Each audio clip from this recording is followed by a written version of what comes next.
നമസ്കാരം. Lights camera action എന്ന നമ്മുടെ ചാനലിലേക്ക് ഒരിക്കൽ കൂടി സ്വാഗതം. ഞാൻ നിങ്ങളുടെ ശാന്തിവിള ദിനേശ്. ഞാനെല്ലാം കൂടി ഒരു 10,000 കഥ പറഞ്ഞിട്ടുണ്ട് യൂട്യൂബിൽ. പക്ഷേ ഈ 1000 കഥ പറയുമ്പോൾ സത്യസന്ധമായി തുറന്നു പറയുക, അടുത്ത ഒരു പുതിയ കഥ ചെയ്യാൻ വന്നിരിക്കും. എൻ്റെ കാല് ഇങ്ങനെ വിറയ്ക്കും. എങ്ങനെയെങ്കിലും തീർന്നാൽ മതി എന്നായിരിക്കും മനസ്സിൽ. അതുകൊണ്ട് സംഭവിക്കുന്നതാണെന്ന് തോന്നുന്നു. ചെറിയ ചെറിയ തെറ്റുകൾ ഇടയ്ക്കിടയ്ക്ക് വരാറുണ്ട്. അതിൽ വളരെ സീരിയസ് ആയി എന്ന് തോന്നുന്ന തെറ്റുകൾ ഞാൻ അടുത്ത എപ്പിസോഡിൽ തിരുത്തുകയും ചെയ്യും. നമ്മുടെ പ്രോഗ്രാമിൽ എന്തെങ്കിലും ഒരു ചെറിയ തെറ്റ് വന്നാൽ ആ പ്രോഗ്രാം കഴിഞ്ഞിടം തന്നെ എത്ര പേര് വിളിക്കുമെന്ന് അറിയാം, സാറേ ഇന്നൊരു തെറ്റ് പറ്റിയിട്ടുണ്ട് കേട്ടോ. അപ്പോൾ അതിൽ സീരിയസ് ആയിട്ട് തോന്നുന്ന കാര്യങ്ങൾ ഞാൻ പറയാം അടുത്ത എപ്പിസോഡിൽ തിരുത്താമെന്ന്. ഇപ്പോൾ ഈ കഴിഞ്ഞ ബുധനാഴ്ച പോയ സംസ്ഥാന ദേശീയ അവാർഡുകളെക്കുറിച്ച് ചെയ്ത പ്രോഗ്രാമിൽ ഒരു വലിയ തെറ്റ് പറ്റി. ഞാൻ സംസാരിക്കുന്നതിനിടയിൽ ആട്ടം എന്ന് പറയുന്നതിന് പകരം ഒരു സ്ഥലത്ത് ആഴം എന്ന് പറഞ്ഞിട്ടുണ്ട്. ആട്ടവും ആഴവും എങ്ങനെയോ ഈ ആഴം കയറി എൻ്റെ മനസ്സിൽ കുടികൊണ്ടു. അതാണ് പ്രശ്നം. തെറ്റാൻ പാടില്ലാത്തതാണ്. കാരണം 2022 ഏറ്റവും മനോഹരമായ സിനിമയ്ക്കുള്ള ഇന്ത്യൻ ഭാരത സർക്കാരിൻ്റെ അവാർഡ് വാങ്ങിയ സിനിമയാണ്. ആ ആട്ടത്തിനെ പറ്റി പറയുമ്പോൾ ആഴമൊന്നും ആകാൻ പാടില്ല. അതുപോലെ തന്നെ 2023 കേരളത്തിലെ സംസ്ഥാന അവാർഡുകളെക്കുറിച്ച് സംസാരിച്ചപ്പോൾ മമ്മൂട്ടിയുടെ നന്മകൾ നേരത്ത് മയക്കം എന്ന് പറഞ്ഞ പടം, റോഷാക്ക്, ഉണ്ട, 3 പടമായിരുന്നല്ലോ 23 ആ പടങ്ങളെക്കുറിച്ച് പറയുമ്പോൾ ഉണ്ടയുടെ സംവിധായിക രതീനയാണെന്ന് ഞാൻ പറഞ്ഞു. അത് ഖാലിദ് റഹ്മാൻ, അതും ഞാൻ തെറ്റാൻ പാടില്ലാത്തതാണ്. ഖാലിദ് റഹ്മാൻ സംവിധാനം ചെയ്ത് ഹർഷാദ് തിരക്കഥ എഴുതിയ മനോഹരമായ സിനിമയായിരുന്നു. പുഴുവിനാണ് രതീന സംവിധാനം ചെയ്തത്. അതും തിരക്കഥ എഴുതിയത് ഹർഷാദാണ്. എനിക്ക് തോന്നുന്നു അതുകൊണ്ടായിരിക്കും, രണ്ടും ഒരാൾ എഴുതിയോണ്ടായിരിക്കും എൻ്റെ മനസ്സിൽ ആ തെറ്റ് വന്നതെന്ന് തോന്നുന്നു. നമ്മൾ രതീനെക്കുറിച്ച് പ്രോഗ്രാം ചെയ്തതല്ലേ, എങ്കിൽ പോലും തെറ്റിപ്പോയി. അതുകൊണ്ടായിരിക്കണം ആ വീഴ്ച വന്നതെന്ന് എനിക്ക് തോന്നുന്നു. ഉണ്ടയും പുഴുവും ഞാൻ കണ്ട സിനിമകളാണ്. രണ്ടും ഈ പറയുന്ന പോലെ ഹർഷാദ് എഴുതിയതുകൊണ്ടാണോ എങ്ങനെ തെറ്റിപ്പറ്റും. എന്തായാലും എൻ്റെ ഈ വീഴ്ചകൾ ചൂണ്ടിക്കാണിച്ചവർക്കും ഞാൻ തെറ്റ് പറഞ്ഞതിലുള്ള നാക്കിൻ്റെ പേടിക്കും ക്ഷമ ചോദിക്കുന്നു. ഉണ്ട സംവിധാനം ചെയ്തത് ഖാലിദ് റഹ്മാനാണ്, പുഴു ചെയ്തതാണ് രതീന.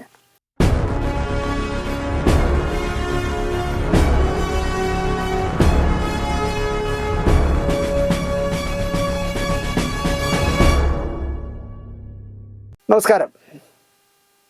ശരിക്കും പറഞ്ഞ സത്യസന്ധമായി പറഞ്ഞാൽ വലിയ മാനസിക സംഘർഷത്തിലാണ് ഞാനിപ്പോൾ ക്യാമറയുടെ മുന്നിൽ ഇരിക്കുന്നത്. മലയാള സിനിമയിൽ 38 വർഷമായിട്ട് ഞാൻ കഴിക്കുന്ന ആഹാരം സിനിമയുടെയാണ്. അതിപ്പോൾ ഈ യൂട്യൂബ് നടത്തുന്ന പോലെ സിനിമാക്കാരനായതുകൊണ്ടല്ലേ. ഞാൻ ഏതെങ്കിലും ഒരു സർക്കാർ ഓഫീസിലോ അല്ലെങ്കിൽ പ്രൈവറ്റായിട്ടോ എവിടെയെങ്കിലും ഒരു ഗുമസ്തപ്പണിയോ അല്ലെങ്കിൽ ഒരു ഓട്ടോറിക്ഷ ഓടിച്ച് നടക്കുന്നവനാണെങ്കിൽ എനിക്ക് സിനിമയുടെ ഈ പ്രോഗ്രാം ചെയ്യാൻ പറ്റില്ലല്ലോ യൂട്യൂബ്. അപ്പം ഞാൻ സിനിമ കൊണ്ട് ജീവിക്കുന്ന ആളാണ്. ഞാനും എൻ്റെ കുടുംബവും 38 വർഷമായിട്ട് സിനിമ കൊണ്ട് ജീവിക്കുന്നതാണ്.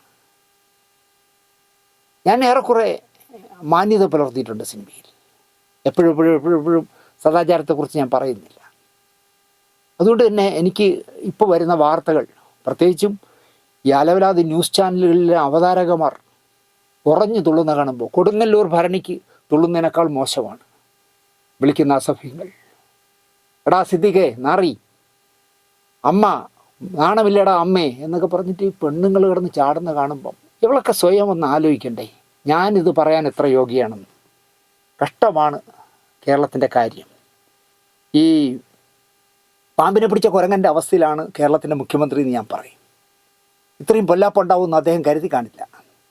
ഈ തലയിൽ കണ്ണട വെച്ച ഒരു 10-30 പെമ്പിള്ളേർ കയറി ചെന്നപ്പോൾ, അത് മഞ്ജു വാര്യരുടെ നേതൃത്വത്തിൽ കയറി ചെന്നപ്പോൾ അവരെ ഒന്ന് ആശ്വസിപ്പിക്കാനായിട്ട് മലയാള സിനിമയിൽ നടിമാർക്ക് അല്ലെങ്കിൽ പെണ്ണുങ്ങൾക്ക് സംഭവിക്കുന്ന മൂല്യച്യുതിയെക്കുറിച്ച് അല്ലെങ്കിൽ അപജയങ്ങളെക്കുറിച്ച് അല്ലെങ്കിൽ അപകടങ്ങളെക്കുറിച്ച് ഒരു കമ്മിറ്റി വെച്ച് ഞാൻ അന്വേഷിക്കാം, എന്നിട്ട് ശക്തമായ നടപടി എടുക്കാമെന്ന് അദ്ദേഹം അറിയാതെ ഒരു വീൺവാക്ക് പറഞ്ഞതായിരിക്കണം ഇപ്പോൾ അദ്ദേഹം പിടിച്ചിരിക്കുന്ന പുരുവാല്. ആ വി ഡി സതീശൻ പറയുന്നു പിണറായി വിജയൻ്റെ പേര് കേസെടുക്കണമെന്ന്. ആലോചിച്ച് നോക്കി. എന്ത് ചെയ്യാൻ? 4 വർഷം ആ ഫയൽ പൂർത്തി വെച്ചു എന്നാണ് പറഞ്ഞത്. 4 വർഷം പൂർത്തി വെച്ചെന്നല്ല സതീശ, നിനക്ക് കാര്യങ്ങളെല്ലാം അറിയാം. പക്ഷേ ഒരു മുഖ്യമന്ത്രിക്ക് എന്തെല്ലാം ഉത്തരവാദിത്തങ്ങൾ നോക്കണം, അത് നിയമവകുപ്പിന് വിടണം, വിവരാവകാശ കമ്മീഷന് വിടണം, അങ്ങനെ ഒരുപാട് കാര്യങ്ങൾ, നൂലാമാലകളില്ലേ. ഇതൊന്നും അറിഞ്ഞിടാത്ത പോലെയാണ് സതീശൻ സംസാരിക്കുക. ഒന്നാമത് സതീശൻ പ്രതിപക്ഷ ബഹുമാനമില്ലാത്ത ഒരാളാണ്. അയാൾ മാത്രമാണ് കേരളത്തിലെ ഏത് വിഷയവും പഠിച്ച ആളെന്നുള്ള രീതിയിൽ സംസാരിക്കുന്ന ഒരുത്തനാണ്. എനിക്കതുകൊണ്ട് തന്നെ അയാളെ ഭയങ്കര പുച്ഛമാണ്. പ്രതിപക്ഷ നേതാവായി കഴിഞ്ഞപ്പോൾ അയാൾ ഭയങ്കരമായിട്ട് വഴിതെറ്റിയൊരു മനുഷ്യനാണ്. പിണറായി വിജയൻ്റെ പേരിൽ കേസെടുക്കണമെന്നാണ് പറയുന്നത്. ഹേമ കമ്മിറ്റി റിപ്പോർട്ടിനെ കുറിച്ച് കേരളത്തിലെ ചർച്ചകളൊക്കെ കണ്ടാൽ കുളിച്ച് കുറയിട്ട് രാവിലെ കേരളത്തിലെ സിനിമാക്കാരെ അല്ലെങ്കിൽ പുരുഷന്മാർ ബലാത്സംഗത്തിന് വേണ്ടി ഇറങ്ങുന്നു എന്ന് തോന്നും ആ കമ്മിറ്റിയിലെ ഒരുപാട് നിരീക്ഷണങ്ങൾ കാണുമ്പോൾ. സിനിമാക്കാർ മുഴുവൻ ആണുങ്ങളെന്ന് പറഞ്ഞാൽ കാമഭ്രാന്തുള്ളവർ, സ്ത്രീകളെന്ന് പറഞ്ഞാൽ ഇതുപോലെ സംസ്കാരമുള്ള സദ്ഗുണസമ്പന്നകളില്ലാന്ന് തോന്നും. മലയാള സിനിമയെ നാണം കെടുത്തി ഈ ഹേമ കമ്മിറ്റി റിപ്പോർട്ട് വെച്ചുകൊണ്ടുള്ള ചർച്ച കാണുമ്പോൾ ഈ പത്രം ഓഫീസുകളിൽ എന്തൊക്കെ നടക്കുന്നു എന്നെങ്കിൽ അവർ സ്വയം ആലോചിക്കണമായിരുന്നു. എത്ര പെൺകുട്ടികളാണ് കണ്ണീരോടെ ഇറങ്ങിപ്പോയിട്ടുള്ളത്, അതിലെത്ര എണ്ണത്തിന് കേസെടുത്തിട്ടുണ്ട്, അല്ലെങ്കിൽ ഈ പത്രം ഓഫീസുകളിൽ എത്ര ഇൻറ്റേർണൽ കമ്മിറ്റിയുണ്ട്. എടാ, ഒരാളിന് നേരെ വിരൽ ചൂണ്ടുമ്പോൾ 4 വിരൽ നിൻ്റെ നേരെയാണെന്നുള്ള ബോധം ഈ പത്ര സ്ഥാപനങ്ങളിൽ ഇരിക്കുന്നവർക്ക് ഇല്ല എന്നുള്ളതാണ് സങ്കടകരമായ കാര്യം. ചാനലുകളും യൂട്യൂബർമാരും എന്തൊക്കെയാണ് വിളിച്ചു കൂന്നതെന്ന് പറയും. ഗണേശനെക്കുറിച്ചും മുകേഷിനെക്കുറിച്ച് സിദ്ദിഖിനെക്കുറിച്ചും മോഹൻലാലിനെക്കുറിച്ചും മമ്മൂട്ടിയെക്കുറിച്ച് എന്തെല്ലാം പറയുന്നു എന്നറിയാം. അതിൻ്റെ കൂടെ ചില സദ്ഗുണസമ്പന്നന്മാരായ മലയാള സിനിമയിലുള്ള വ്യഭിചാര വീരന്മാരെന്ന് പറയാവുന്നവർ ചാനലുകളിലും യൂട്യൂബിൻ്റെ ക്യാമറയുടെ മുന്നിൽ നിന്ന് അടിക്കുന്ന വാചകങ്ങളും കൂടെ കേൾക്കുമ്പോഴാണ് എന്നെ ഈ പോക്സോ കേസിലോ അല്ലെങ്കിൽ ഈ എന്താ പറയുക സൈബർ കേസിലൊന്നും പെടുത്താതിരുന്ന് ഞാൻ പച്ചക്കങ്ങ് പറഞ്ഞു തന്നെ. ഈ ക്യാമറയുടെ മുന്നിൽ നിന്ന് വാചകം അടിക്കുന്നവനൊക്കെ പെണ്ണ് കൂട്ടി കൊടുക്കുന്നവന്മാരാണ്. എത്ര അനുഭവങ്ങൾ, കഥകൾ വേണമെങ്കിൽ എനിക്ക് പറയാം. ഞാൻ മുമ്പ് പറഞ്ഞില്ലേ, കേരളത്തിൽ ഞാൻ ബഹുമാനത്തോടെ കണ്ടിരുന്ന ഈ അടുത്ത കാലത്ത് മരിച്ചുപോയ ഒരു കമ്മ്യൂണിസ്റ്റ് നേതാവിനെ കാര്യസാധ്യത്തിന് വേണ്ടി സഹപ്രവർത്തകയെ കൂട്ടിക്കൊടുത്തിട്ടുള്ളവൻ വന്നു നിന്ന് അടിക്കുന്ന വാചകം കേട്ടാൽ ദിലീപ് ആണ് മുഖ്യശത്രു, ദിലീപാണ് ഇതെല്ലാം ചെയ്തത്, ഗണേശനാണ് ഇതെല്ലാം ചെയ്തത്, 15 ഗുണ്ടകളുടെ ലിസ്റ്റ് എൻ്റെയിലുണ്ടെന്നൊക്കെ പറഞ്ഞ് അടിക്കുന്ന കേൾക്കുമ്പോൾ ഞാനിങ്ങനെ മൂക്കത്ത് വിരൽ വയ്ക്കും. കാരണം യവൻ സിനിമയിൽ കൂട്ടിക്കൊടുപ്പ് മാത്രം നടത്തുന്നവനാണ്. എന്നിട്ട് അടിക്കുന്ന വാചകങ്ങൾ കേട്ടാൽ അത് വിശ്വസിക്കാൻ ഒരുപാട് ആളുകളും ഉണ്ടെന്ന്. അതാണ് പ്രശ്നം. ഈ യൂട്യൂബിൽ ആരെന്ത് പറഞ്ഞാലും, ഞാനടക്കം എന്ത് പറഞ്ഞാലും വിശ്വസിക്കാൻ കുറേ മണ്ടന്മാരും ഉണ്ട് എന്നുള്ളതാണ് ഏറ്റവും വലിയ ദൗർഭാഗ്യം. സിനിമയിൽ പെണ്ണെന്ന ചിന്തയുള്ളവരുണ്ട്, ഇല്ലയെന്ന് ഞാൻ പറഞ്ഞില്ല. സിനിമയിൽ മാത്രമാണ്, രാഷ്ട്രീയത്തിലില്ലേ? രാഷ്ട്രീയത്തിലുണ്ടല്ലോ പെണ്ണുപിടിയന്മാർ. സാഹിത്യത്തിലില്ലേ? ഇല്ലേ? എത്ര പേരെ നമുക്ക് പുനത്തിലിനെ മാത്രമേ നമ്മൾ പുറത്തറിയുന്നുള്ളൂ. അദ്ദേഹം പച്ചയ്ക്ക് പറയുന്നതുണ്ട്. ഞാൻ നളിനി ജമീലയുമായി ബന്ധപ്പെട്ടിട്ടുണ്ട്, എന്നെ കാണാൻ വരുന്ന പെൺ സ്നേഹിതകളുമായി ബന്ധപ്പെട്ടിട്ടുണ്ടെന്ന് പറഞ്ഞതുകൊണ്ട് മാത്രമാണ് നമ്മൾ പുനത്തിലിനെ മാത്രം പറയുന്നത്. എത്ര അലവലാദികളുണ്ട് സാഹിത്യ മേഖലയിൽ. സർക്കാർ ഓഫീസുകളിലില്ലേ? 50,000, 60,000, 70,000 ശമ്പളം വാങ്ങുന്ന എത്രയോ സർക്കാർ സ്ഥാപനങ്ങളിലെ ആളുകൾ വേറെ എന്തെല്ലാം വഴിവിട്ട കാര്യങ്ങൾ ചെയ്യുന്നു. ഞാൻ മുമ്പൊരിക്കൽ പറഞ്ഞതാണ്. സെക്കൻഡ് സാറ്റർഡേ ദിവസം കന്യാകുമാരിയിലെ സർക്കാരിൻ്റെ ഗസ്റ്റ് ഹൗസിൽ ചെന്ന് ഒരു റൂം എടുത്ത് അവിടെ ഇരുന്നാൽ മതി, ഒരുപാട് മുഖങ്ങളെ നമുക്ക് കാണാം ട്രെയിനിലും ബസ്സിലും വന്നിറങ്ങുന്നത്. വൈകുന്നേരം ഒന്നും അറിയാത്തല്ലോ അവർ തിരിച്ചങ്ങ് പോവുകയും ചെയ്യും. പറഞ്ഞാൽ കൂടിപ്പോകും, അതുകൊണ്ട് ഞാൻ കൂടുതൽ പറയുന്നില്ല. എന്നാൽ മാന്യരായ സ്ത്രീകളില്ലേ ഒരുപാട്. നമ്മൾ എപ്പോഴും ആരെയും സംസാരിക്കുമ്പോഴും നമ്മൾ നമ്മളെ ഭാര്യയും നമ്മുടെ അമ്മയും പോലുള്ളവരുണ്ടെന്ന് വിചാരിക്കണ്ടേ? ഒരുപാട് പേരുണ്ട് എൻ്റെ അനുഭവത്തിൽ. സിനിമ കൊണ്ട് ജീവിക്കുന്ന, നാടകരംഗത്ത് പോലും ദേഹത്ത് ഒരാളെ സ്പർശിക്കാൻ സമ്മതിക്കാത്ത എത്രയോ മാന്യരായ വനിതകളുള്ള നാടാണ് നമ്മുടെ നാട്. ഇപ്പോൾ പറയുന്ന ഘട്ടത്തൊന്നും എല്ലാ സ്ത്രീകളും കുഴപ്പക്കാർ, എല്ലാ പുരുഷന്മാരും കുഴപ്പക്കാർ സിനിമയിലുള്ളവർ എന്നാണ് പറയുന്നത്. രാഷ്ട്രീയത്തിൽ നിങ്ങൾക്കറിയാമല്ലോ, പി ടി തോമസിൻ്റെ മന്ത്രിസ്ഥാനം പോയത് എങ്ങനെയാണെന്ന് നിങ്ങൾക്കറിയാം. അതുപോലെ എൻ്റെ പാർട്ടി ഇപ്പോൾ ഭരിച്ചുകൊണ്ടിരിക്കുമ്പോൾ ഒരു MLA നിങ്ങൾക്കറിയാമല്ലോ, കാതികനെ പോലെ മുടിയൊക്കെ ചുരുട്ടിക്കൂട്ടിയിട്ടിരിക്കുന്ന ഇതോ PK ശശി. എന്ത് നടപടി എടുത്തു ഈ സർക്കാർ? ഇന്ന് ഞാൻ നോക്കുമ്പോൾ മാതൃഭൂമിയിൽ അങ്ങ് ഒറ്റപ്പാലത്ത് എവിടെ ഒരു ഫംഗ്ഷനിൽ ഈ ശശി ഇപ്പോൾ KTDCയുടെ ഡയറക്ടറാണ്. ശശിയും ഗണേശനും പങ്കെടുക്കുന്ന ഒരു ഫംഗ്ഷനിൽ ഗണേശൻ ശശിയെ പൂഴ്ത്തി സംസാരിക്കുന്നു, ശശി ഗണേശനെ പൂഴ്ത്തി സംസാരിക്കുന്നു. അതിൽ രണ്ടുപേരെയും വെച്ചുകൊണ്ടൊരു ഗോപികൃഷ്ണൻ വരച്ചൊരു കാർട്ടൂണും ഒരു ഫോട്ടോയുമായിട്ട് ഇന്ന് മാതൃഭൂമി പത്രം കണ്ടപ്പോൾ ഞാൻ ആലോചിച്ചു, ഈ ഗണേശനൊക്കെ എന്ത് പറ്റിയെന്ന് ഞാൻ ആലോചിക്കുക. ഈ സന്ദർഭത്തിലെങ്കിലും PK ശശി വിളിക്കുന്ന ഒരു പ്രോഗ്രാമിന് ഗണേശൻ പോകാൻ പാടില്ലായിരുന്നു. അവിടെ ചെന്ന് നിന്നിട്ട് PK ശശി എന്ന് പറഞ്ഞാൽ സ്നേഹത്തിൻ്റെ നിറകുടമാണ്, അദ്ദേഹത്തെ പോലെ രാഷ്ട്രീയത്തിൽ ഇദ്ദേഹത്തെ പോലുള്ളവരാണ് ഉണ്ടാവേണ്ടതെന്നൊക്കെയാണ് ഇദ്ദേഹം പറയുന്നത്. മറ്റേ PK ശശി പ്രസംഗിക്കുകയാണ്, ഗണേശൻ ആർജവമുള്ളവനാണ്, പറഞ്ഞ പോലെ ചെയ്യുന്നതാണെന്ന് ഗണേശൻ. രണ്ടുപേരും പരസ്പരം അങ്ങോട്ടും ഇങ്ങോട്ടും പൊക്കുന്നു. അതിനെ മാതൃഭൂമി വലിയ വാർത്തയാക്കി. ഞാനിതിൽ ആ ഫോട്ടോകൾ കാണിക്കുമ്പോൾ നിങ്ങൾക്ക് മനസ്സിലാവും. ഇങ്ങനെ പറയാൻ തുടങ്ങിയാൽ നമ്മൾ ആരെയൊക്കെ പറയണ്ടേ? ഒരുപാട് എന്താ പറയുക, നിങ്ങൾ ഇവിടുത്തെ വലിയ വലിയ സ്ഥാപനങ്ങൾ എടുത്തു നോക്കി. ഞാൻ സ്ഥാപനങ്ങളുടെ പേര് പറയുന്നില്ല. വലിയ ശമ്പളം കിട്ടുന്ന തൂപ്പുകാരിക്ക് പോലും 1,00,000 രൂപ ശമ്പളം കിട്ടുന്ന സ്ഥാപനങ്ങളുണ്ടല്ലോ കേരളത്തിൽ. ആ സ്ഥാപനങ്ങളിൽ എത്ര പേർക്ക് 2 ഭർത്താക്കന്മാരും 2 ഭാര്യമാരും ഇല്ലാത്തവർ എത്ര പേരുണ്ടെന്നൊന്ന് അന്വേഷിച്ച് നോക്കി. അവിടെ പാപ്പനംകോട്ട് ഞാനൊരു അത് സ്ഥാപനം പറയുന്നില്ല, ഒരു സ്ഥാപനത്തിൽ ശമ്പളം കൊടുക്കുന്ന ദിവസം ഓരോ പോസ്റ്റിൻ്റെ മുട്ടിലാണ് ഓരോരുത്തരും നിൽക്കുന്നത്. കാരണം ഭർത്താവ് ശമ്പളം വാങ്ങിച്ചുകൊണ്ടിരുമ്പോൾ പിടിച്ചു വാങ്ങിക്കാൻ. കാരണം ഒന്നിലധികം പേരുണ്ട് ഭർത്താക്കന്മാർ. ഇങ്ങനെ അവിഹിതമായതും നേരായ മാർഗത്തിലും ഒക്കെ കൊണ്ടു നടക്കുന്ന ഒരുപാട് ഭർത്താക്കന്മാരെ എനിക്കറിയാം. അതുകൊണ്ടാണ് ഞാൻ ഈ പറയുന്നത്. അല്ലെങ്കിൽ വേണ്ട, നമ്മളെ പെരുമ്പാവൂരിലെ ജിഷയടക്കം എത്ര പെൺകുട്ടികളാണ് പീഡന കൊലയിൽ ജീവൻ പൊലിഞ്ഞു പോയത്. സിനിമാക്കാരാണോ ജിഷയെ പോലുള്ളവരെ കൊന്നത്? ഞാൻ പറയാമോ എന്ന് എനിക്കറിയില്ല. വർഷങ്ങൾക്ക് മുമ്പ് ഞാൻ സിനിമാ പത്രക്കാരനായിരുന്ന കാലത്ത് ഞാൻ തിരുവനന്തപുരത്ത് ഈ ചെങ്കച്ചൂള എന്ന് പറഞ്ഞ സ്ഥലത്ത് ഹൗസിംഗ് ബോർഡിനടുത്ത് ലിഡോ എന്ന് പറഞ്ഞൊരു ഹോട്ടലായിരുന്നു. ഇപ്പോൾ ആ പേരൊക്കെ മാറ്റി. ഞാനൊരു ദിവസം അവിടെ ചെല്ലുമ്പോൾ ഞാനൊരു വലിയ പടം ചിത്രീകരണം നടക്കുന്നത്, അത് കവർ ചെയ്യാൻ ചെന്നതാണ്. ഞാനവിടെ ചെല്ലുമ്പോൾ മുന്നിലൊരു ആംബുലൻസ് കിടപ്പുണ്ട്, ആൾ കൂടി കിടപ്പുണ്ട്, ഭയങ്കരമായ ആൾക്കൂട്ടം. അവരെയൊക്കെ വകഞ്ഞു മാറ്റി പത്രക്കാരൻ എന്നുള്ള ഗമയിൽ ഞാനും എൻ്റെ ഫോട്ടോഗ്രാഫറും കൂടെ അകത്തേക്ക് കയറുമ്പോൾ ഒരു സ്ട്രെച്ചറിൽ അരയ്ക്ക് താഴെ മുഴുവൻ രക്തം ഒഴുകുന്ന ഒരു പെൺകുട്ടി എടുത്തുകൊണ്ട് വന്ന് ആംബുലൻസ് കയറ്റി. ഒരു പെൺകുട്ടിയെ. അന്ന് സിനിമാക്കാരുടെ ഒരു താവളമായിരുന്നു ഇല്ലിടോ. രക്തം വാർന്നൊഴുകുന്ന ആ കൊച്ചനിയത്തിയെ ഞാനിങ്ങനെ നോക്കി നിന്നു. അത് ബോധമില്ല. അല്പം കഴിയുമ്പോൾ അവിടെ ഒരു സ്ത്രീ നിൽപ്പുണ്ട് ആരെയോ കാത്ത്. അല്പം കഴിയുമ്പോൾ പടികെട്ടിറങ്ങി മലയാള സിനിമാ ഇൻഡസ്ട്രി ബഹുമാനത്തോടെ കണ്ടിരുന്ന ഒരുപാട് അവാർഡുകൾ വാങ്ങിയ എൻ്റെ കമ്മ്യൂണിസ്റ്റ് പാർട്ടിക്കാരനായ, അണ്ടർലൈനിട്ട് കേട്ടോളൂ, കമ്മ്യൂണിസ്റ്റ് പാർട്ടിക്കാരനായ ഒരു സംവിധായകൻ താടി ഒഴിഞ്ഞിറങ്ങി വരുന്നു.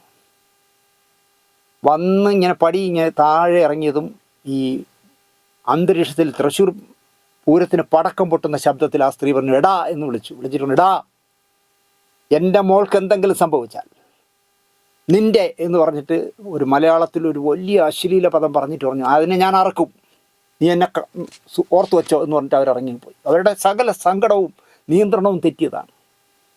ഇയാൾ നിസ്സംഗനായി നിൽക്കുകയാണ്.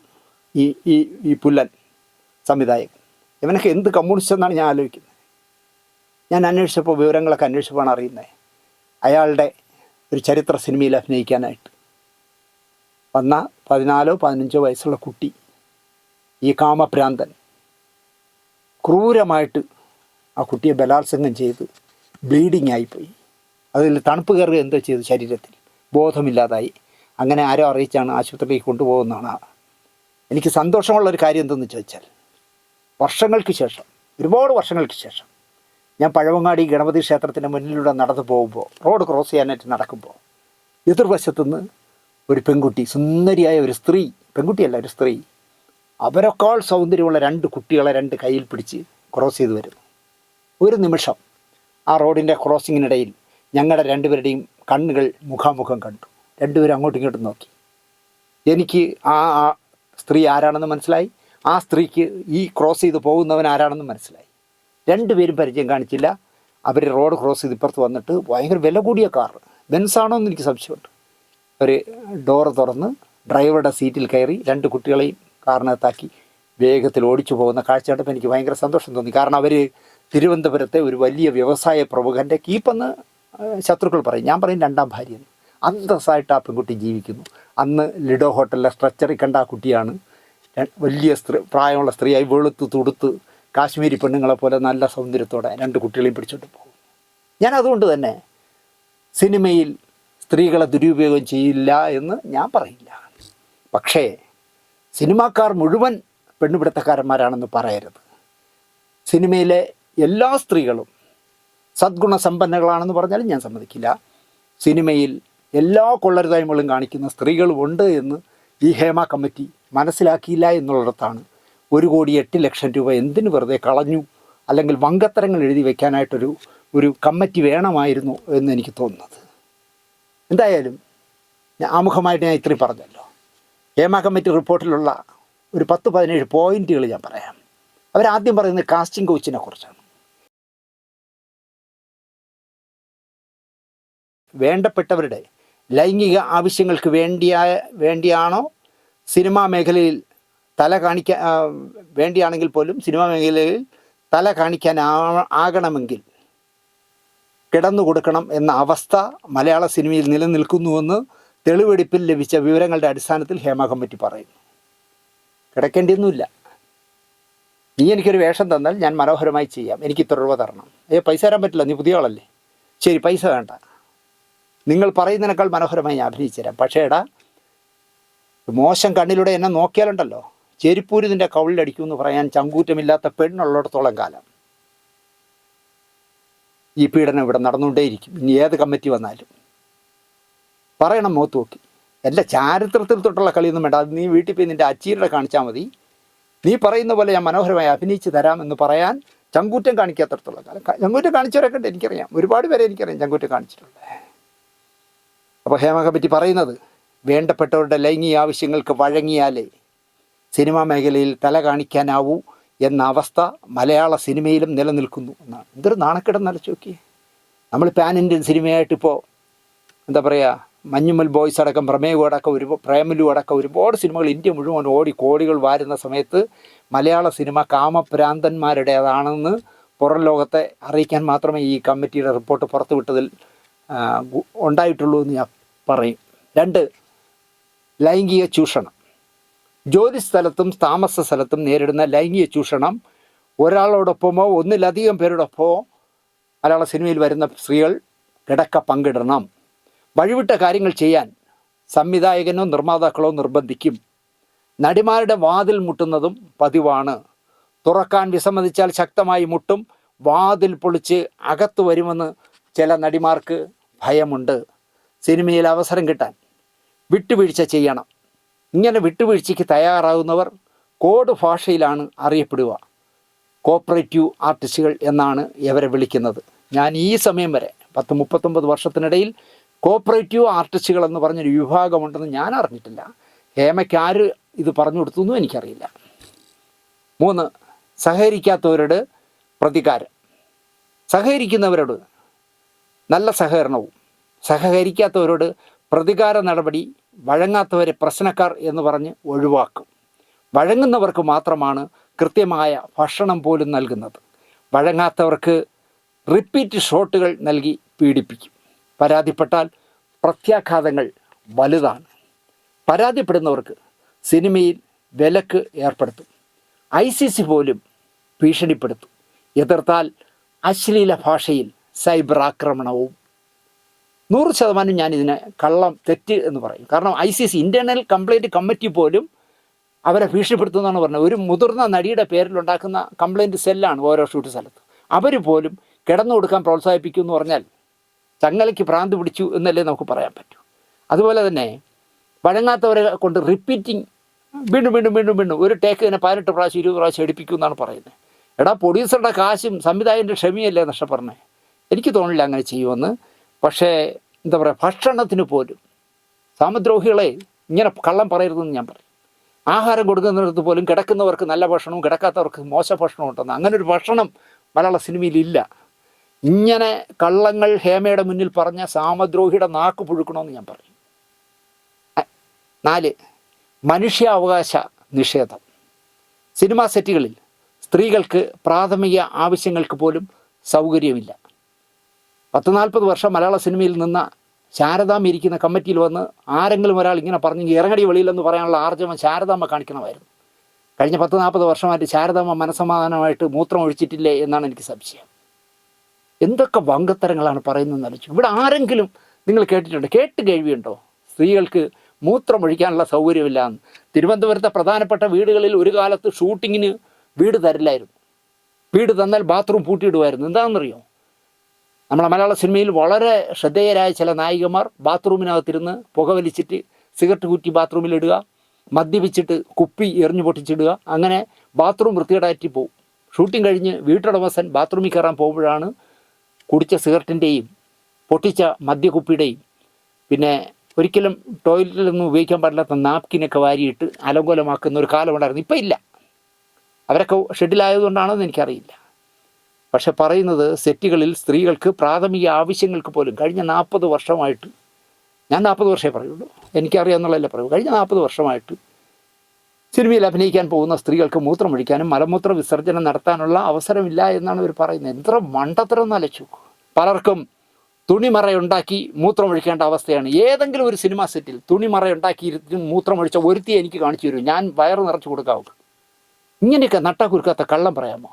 മൂത്രമൊഴിക്കാൻ സ്ഥലമില്ലാത്തതിനാൽ വെള്ളം കുടിക്കാതെ നിൽക്കും. കാരണം വെള്ളം കുടിച്ചാൽ ഒരു അരമണിക്കൂറൊക്കെ കഴിയുമ്പോൾ മൂത്രം ഒഴിക്കണ്ടേ. അതുകൊണ്ട് രാത്രി വീട്ടിൽ പോയിട്ടേ വെള്ളം കുടിക്കുള്ളൂ. ക്യാരവാൻ സൗകര്യങ്ങൾ നായികയ്ക്കും നായകനും മാത്രം. ഇതാണ് പ്രധാന പ്രശ്നം. ഇപ്പോൾ ഈ ജൂനിയർ ആർട്ടിസ്റ്റായിട്ട് അഭിനയിക്കാൻ വരുന്നതും പെണ്ണാണെങ്കിൽ അവർക്ക് ക്യാരവാൻ വേണമെന്നാണ് പറയണത്. നിങ്ങളാലോചിച്ചു, നമ്മളെ നാട് ഇവിടുത്തെ സൂപ്പർ സ്റ്റാറുകൾക്ക് പോലും ക്യാരവാൻ കൊടുക്കാവുന്ന ഒരു ഭാഷ, ഒരു റിട്ടേണുള്ള ഭാഷയല്ല മലയാളം. മമ്മൂട്ടിയുടെ വീട്ടിൽ നിന്ന് ക്യാരവാൻ കൊണ്ടുവരും, മോഹൻലാലിൻ്റെ വീട്ടിൽ നിന്ന് കൊണ്ടുവരും. ഇവിടെ ചില പീക്കറികൾ പോലും സ്വന്തമായിട്ട് വാടകയ്ക്ക് എടുത്ത ക്യാരവാനുമായിട്ടാണ് വരുന്നത്.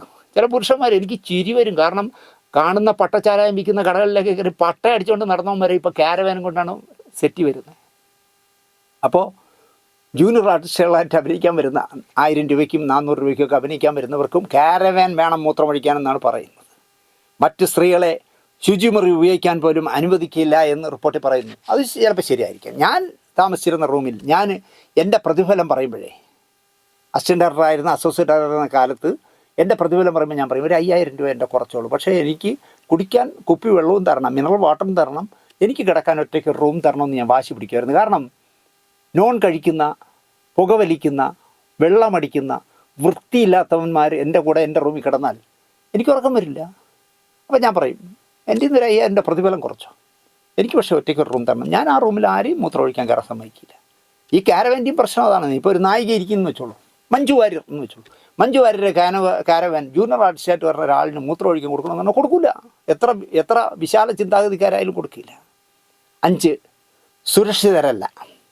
യാത്രാവേളകളിലും താമസ സ്ഥലത്തും സ്ത്രീ സുരക്ഷിതരല്ല.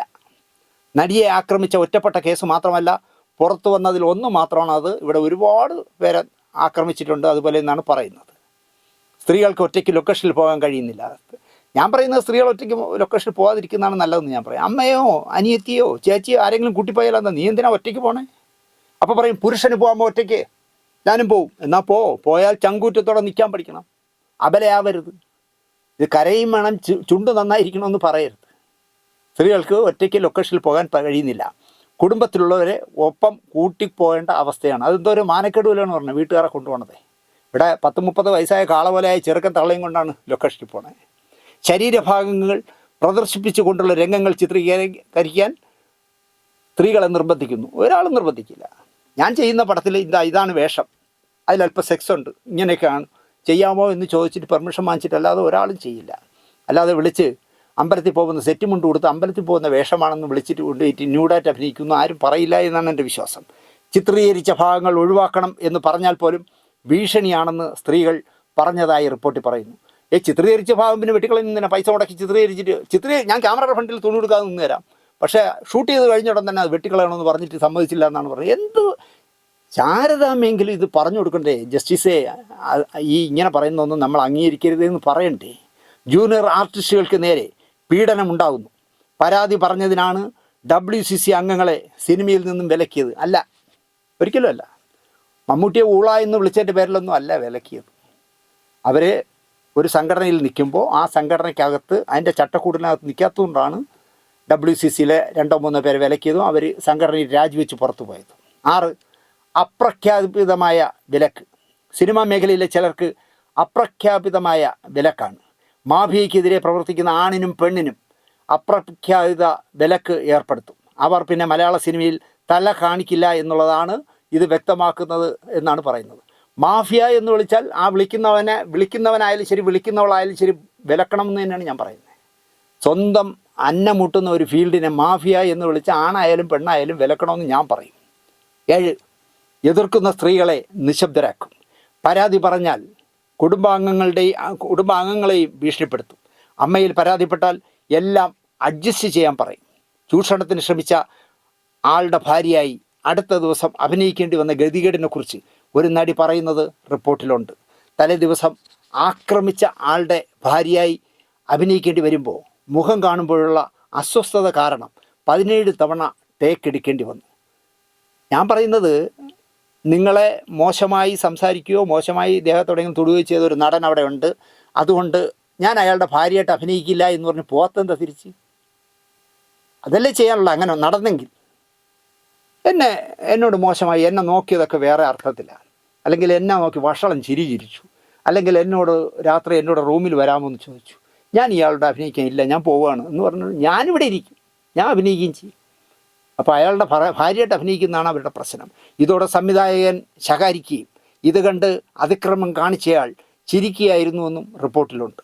WCCയിൽ അംഗത്വം എടുത്തതുകൊണ്ട് മാത്രം സിനിമ ഇൻഡസ്ട്രിയിൽ നിന്ന് പുറത്തായതായും പരാതിയുണ്ട്. WCCയിൽ എടുത്ത മഞ്ജു വാര്യർ മുതൽ റീമ കല്ലിങ്കൽ മുതൽ സജിത മഠത്തിൽ മുതൽ പിന്നെ 2-3 പേരും കൂടെ ഉള്ളൂ. അത്രയും പേരും ഇപ്പോഴും സിനിമാ രംഗത്ത് തന്നെ ഉണ്ട്. അവരെ ആരും വിലക്കിയിട്ടില്ല. ബാക്കിയുള്ളവരൊക്കെ തിരക്കഥാകൃത്തും എഡിറ്ററും ഒക്കെയാണ്. 8. ലിംഗവിവേചനം, അസമത്വം. 2ാം നിര അഭിനേതാക്കൾക്ക് താമസം ലോഡ്ജുകളിലാണ്. ഇനി മുതൽ ഹേമ കമ്മിറ്റി റിപ്പോർട്ട് വന്നതുകൊണ്ട് ഈ രണ്ടാം കിട ആണായാലും പെണ്ണായാലുള്ള അഭിനേതാക്കൾക്ക് യൂസഫ് അലിയുടെ ഹയാത്തിൽ റൂം കൊടുക്കണം എന്ന് ഞാൻ പറയുന്നു. എന്ത് പൊട്ടത്തരമൊക്കെ എഴുതി വെച്ചിരിക്കുന്ന ആലോചിക്കേ. മമ്മൂട്ടി താമസിക്കുന്ന ഹോട്ടലിൽ, മോഹൻലാൽ താമസിക്കുന്ന ഹോട്ടലിൽ, മഞ്ജു വാര്യർ താമസിക്കുന്ന ഹോട്ടലിൽ 2ാം നിര 3ാം നിര നടന്മാർക്ക് റൂം കൊടുക്കണമെന്ന് ആരെങ്കിലും പറഞ്ഞാൽ ആരെയും കേൾക്കുമോ? അവർ ഈ കമ്മിറ്റിക്കാർ കൊണ്ട് കൊടുക്കട്ടെ പൈസ. ഇപ്പം ശാരദാമ്മ ഉദയായിൽ ഒന്ന് താമസിച്ചാൽ ശാരദാമ്മയ്ക്ക് അവിടെ കോട്ടേജ് ഉണ്ട്. അതിൽ ചെറിയ വേഷങ്ങൾ ചെയ്യാൻ വരുന്ന അടൂർ പങ്കജത്തിനെ പോലെ, അടൂർ ഭവാനിയെ പോലുള്ള ആളുകൾക്ക് അക്കാലത്ത് കുഞ്ചാക്കോ ശാരദയുടെ റൂം പോലെ തന്നെ കൊടുത്തിരുന്നു. ശാരദാമ്മ എന്താ ആലോചിക്കാത്തേ? 2ാം നിര അഭിനേതാക്കൾക്ക് താമസം ലോഡ്ജുകളിലായിപ്പോയി എന്നാണ് പറഞ്ഞത്. അല്ല, റൂമില്ല എന്നല്ല, ലോഡ്ജുകളിലായിപ്പോയി. അവർ ഹയാത്തിലേക്ക് താമസിക്കൂ, മസ്കറ്റ് ഹോട്ടലിലേക്ക് താമസിക്കൂ എന്നാണ് പറയുന്നത്. സ്ത്രീകൾ മാത്രമല്ല പുരുഷന്മാരും ചൂഷണത്തിന് ഇതുപോലെ വിധേയരാകുന്നുണ്ട്. അതായത് അവർക്കെല്ലാം, പുരുഷന്മാർക്കും ലോഡ്ജുകളെ കൊടുക്കുന്നുള്ളൂ. 9. ലഹരി ഉപയോഗം. മദ്യം, ലഹരി മരുന്ന് ഉപയോഗം വ്യാപകമാണ്. ബോയ്സ് ക്ലബ്ബാണ് മലയാള സിനിമാ മേഖലയെന്നും ക്രിമിനൽ സംഘങ്ങളുടെ പിടിയിലാണെന്നും റിപ്പോർട്ടിൽ പറയുന്നുണ്ട്. മലയാള സിനിമ ക്രിമിനൽ സംഘങ്ങളുടെ പിടിയിലും ലഹരി ഉപയോഗിക്കുന്നവരുടെ പിടിയിലുമാണെന്ന് പറയുന്നു. സിനിമാ മേഖലയിൽ പ്രവർത്തിക്കുന്നവർക്കിടയിൽ മദ്യം, മയക്കുമരുന്ന് അപകടം, ലഹരി ഉപയോഗം വ്യാപകമാണെന്നും റിപ്പോർട്ടിൽ പറയുന്നു. അത് കുറേ സത്യമാണെന്ന് ഞാൻ നമ്മുടെ എപ്പിസോഡുകളിൽ പറഞ്ഞതല്ലേ. അതിൽ ഈ WCCയിലുള്ളവരുണ്ടോയെന്ന് ആദ്യം അന്വേഷിക്കും. ചില റെയ്ഡുകളൊക്കെ ചില പൊട്ടന്മാരൊക്കെ റെയ്ഡിൽ പെട്ടുപോയല്ലോ. ഇപ്പോൾ ഷൈൻ ടോം ചാക്കോയെ പോലീസ് പിടിക്കുന്നതിന് മുമ്പ്, ഈ ലഹരി വിരുദ്ധ സ്ക്വാഡ് പിടിക്കുന്നതിന് അരമണിക്കൂർ മുമ്പ് ആ സ്ഥലം റെയ്ഡ് ചെയ്തിരുന്നുവെങ്കിൽ മലയാളത്തിലെ പ്രശസ്തനായ ഒരു സംവിധായകനും അദ്ദേഹത്തിൻ്റെ ഭാര്യയും അകത്തായെന്ന് എറണാകുളത്തുള്ള എല്ലാ സിനിമാക്കാരും പറയുന്നു. അയാളുടെ ഭാഗ്യം കൊണ്ട്, അല്ലെങ്കിൽ ആ പെണ്ണിൻ്റെ ഭാഗ്യം കൊണ്ട് അരമണിക്കൂർ മുമ്പ് അവിടുന്ന് പോയി. ഇല്ല എങ്കിൽ രണ്ടും ചട്ടിയിലായനെ ഷൈൻ ടോം ചാക്ക രക്ഷപ്പെടുകയും ചെയ്തനെ. പാവം ഷൈൻ ടോം ചാക്ക ലഹരി കേസിലകത്തായി. പക്ഷേ ഇവർ പറയുന്നത് ലഹരി ഭയങ്കര പ്രശ്നമാണ്, മലയാള സിനിമാ മേഖലയെ ബാധിക്കുന്നു എന്നൊക്കെ പറയുന്നവർ ഇതും കൂടി ഒന്ന് ഓർക്കുന്നത് നല്ലതാണ്. 10. അശ്ലീല പരാമർശം. അശ്ലീല ചുവയുള്ള പരാമർശം നേരിട്ടും ഫോണിലൂടെയും കേൾക്കേണ്ടി വരുന്നുണ്ട്. സൈബർ സെൽ എന്ന് പറഞ്ഞ് ഇവിടെ എന്തിനാ ഉള്ളത്? നിസ്സാര കാര്യത്തിന് എൻ്റെ പേരിൽ ജാമ്യമില്ലാ കുറ്റമെടുക്കുന്ന സൈബർ സെൽ ഇവിടെ ഇല്ലേ? നിങ്ങൾ പരാതി കൊടുക്കാത്തത് എന്താ? 11. കരാറുകളിലെ അവ്യക്തത.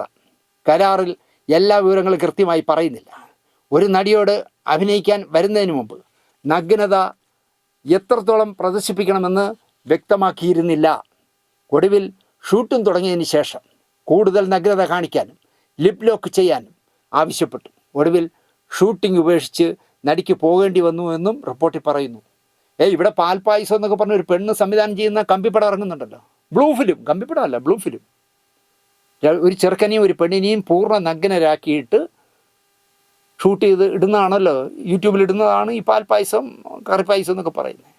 ഇപ്പോൾ ഒരു പെണ്ണിന് 1,00,000 രൂപ കൊടുത്താൽ നൂൽബന്ധമില്ലാതെ ബ്ലൂ ഫിലിമിൽ അഭിനയിക്കാൻ കിട്ടുന്ന മലയാളി പെമ്പിളർ, ഞാൻ ഞെട്ടിപ്പോകുന്നു സത്യത്തിൽ. ഓരോ പെമ്പിളരെ കാണുമ്പോൾ നല്ല വൃത്തിയുള്ള മുഖങ്ങളുള്ള, ഒരു സിനിമ നടിയാവാൻ യോഗ്യതയുള്ള എത്രയോ പെൺകുട്ടികൾ 1,00,000 രൂപ വാങ്ങിയിട്ട് ഈ പാൽപ്പായസം ഷൂട്ട് ചെയ്യുന്നവൾ ബുദ്ധിയുള്ളവളായതുകൊണ്ട് കേസ് വരാതിരിക്കാൻ അവൾ ആദ്യം ആമുഖമായിട്ട് അവരെ ഷൂട്ട് ചെയ്യും. അതായത് ഞാനിതിൽ പൂർണ്ണ നഗ്നയായി അഭിനയിക്കുന്നത് എൻ്റെ സ്വന്തം അഭിപ്രായ പ്രകാരമാണ്, ആരും നിർബന്ധിച്ചിട്ടല്ല, ഇതിൻ്റെ പേരിൽ ആർക്കും കേസെടുക്കാൻ പറ്റില്ല എന്ന് പറഞ്ഞ് കുറേ കാര്യങ്ങൾ അവളെ കൊണ്ട് തന്നെ പറയിക്കും. എന്നിട്ട് അത് ഷൂട്ട് ചെയ്ത് തെളിവായിട്ട് വെച്ചിട്ടാണ് പിറന്ന പടി കിടന്ന്, നാണം തോന്നുന്ന പിറന്ന പടി കിടന്നിട്ട് ബ്ലൂ ഫിലിം ഷൂട്ട് ചെയ്ത് യൂട്യൂബിൽ കയറ്റുന്നത്. ഇവിടുത്തെ സൈബർ സെല്ലിനോ ഇവിടുത്തെ മുഖ്യമന്ത്രിക്കോ ഇവിടുത്തെ ഈ ഹേമ കമ്മിറ്റിക്ക് അടക്കം ആർക്കും ഒരു പരാതിയുമില്ല. അവളെ പാൽപ്പായസത്തിനെ കേന്ദ്ര ഗവൺമെൻറ് പൂട്ടിയപ്പോൾ ഇപ്പോൾ അരിപ്പായസമോ കടലപ്പായസമോ ചെയ്യുന്നു വേറൊരു പേരിൽ. ഒരു പരാതിയുമില്ല. 1,00,000 രൂപ കൊടുത്താൽ മതി പൂർണ്ണ നഗ്നമായിട്ട്. ആ നാട്ടിലാണ് ഇവരുടെ നഗ്നത സിനിമയ്ക്ക് വേണ്ടി ഷൂട്ട് ചെയ്ത് സിനിമയിൽ എന്തായാലും ന്യൂഡായിട്ട് അഭിനയിപ്പിക്കാക്കൂല്ലോ, കാരണം സെൻസർ ബോർഡ് കട്ടി. ദൂരദർശനിൽ കൊടുക്കണമെങ്കിൽ പോലും റീ എഡിറ്റ് ചെയ്ത് എ സർട്ടിഫിക്കറ്റ് മാറ്റി യു ആക്കണം. അപ്പം അങ്ങനെയുള്ള നാട്ടിൽ പറഞ്ഞിരുന്നതിനേക്കാൾ കൂടുതൽ നഗ്നത ഷൂട്ട് ചെയ്ത് കളഞ്ഞു എന്നൊക്കെ പറയുന്നത് കടന്ന കൈയാണെന്ന് ഞാൻ പറയൂ. 12, വേതനം നൽകാതിരിക്കൽ. കൃത്യമായി വേതനം നൽകുന്നില്ല എന്നുള്ളതാണ് ഒരു പരാതി. ലേബർ കമ്മീഷണർക്കൊന്നും കൊടുക്കണ്ട, ICC എന്ന് പറഞ്ഞൊരു സംവിധാനം ഉണ്ടല്ലോ, അതിൽ കൊടുത്താൽ പോരെ. 13, വേതനത്തിലെ സ്ത്രീ പുരുഷ അസമത്വം. വേതനത്തിലെ സ്ത്രീ പുരുഷ അസമത്വം മാറ്റണം എന്നാണ് പറഞ്ഞത്. ലോകത്തൊരിടത്തും നടക്കില്ല, സിനിമയിലും നാടകത്തിലും എന്താ പറയുക, അസമത്വം ഉണ്ടാവും.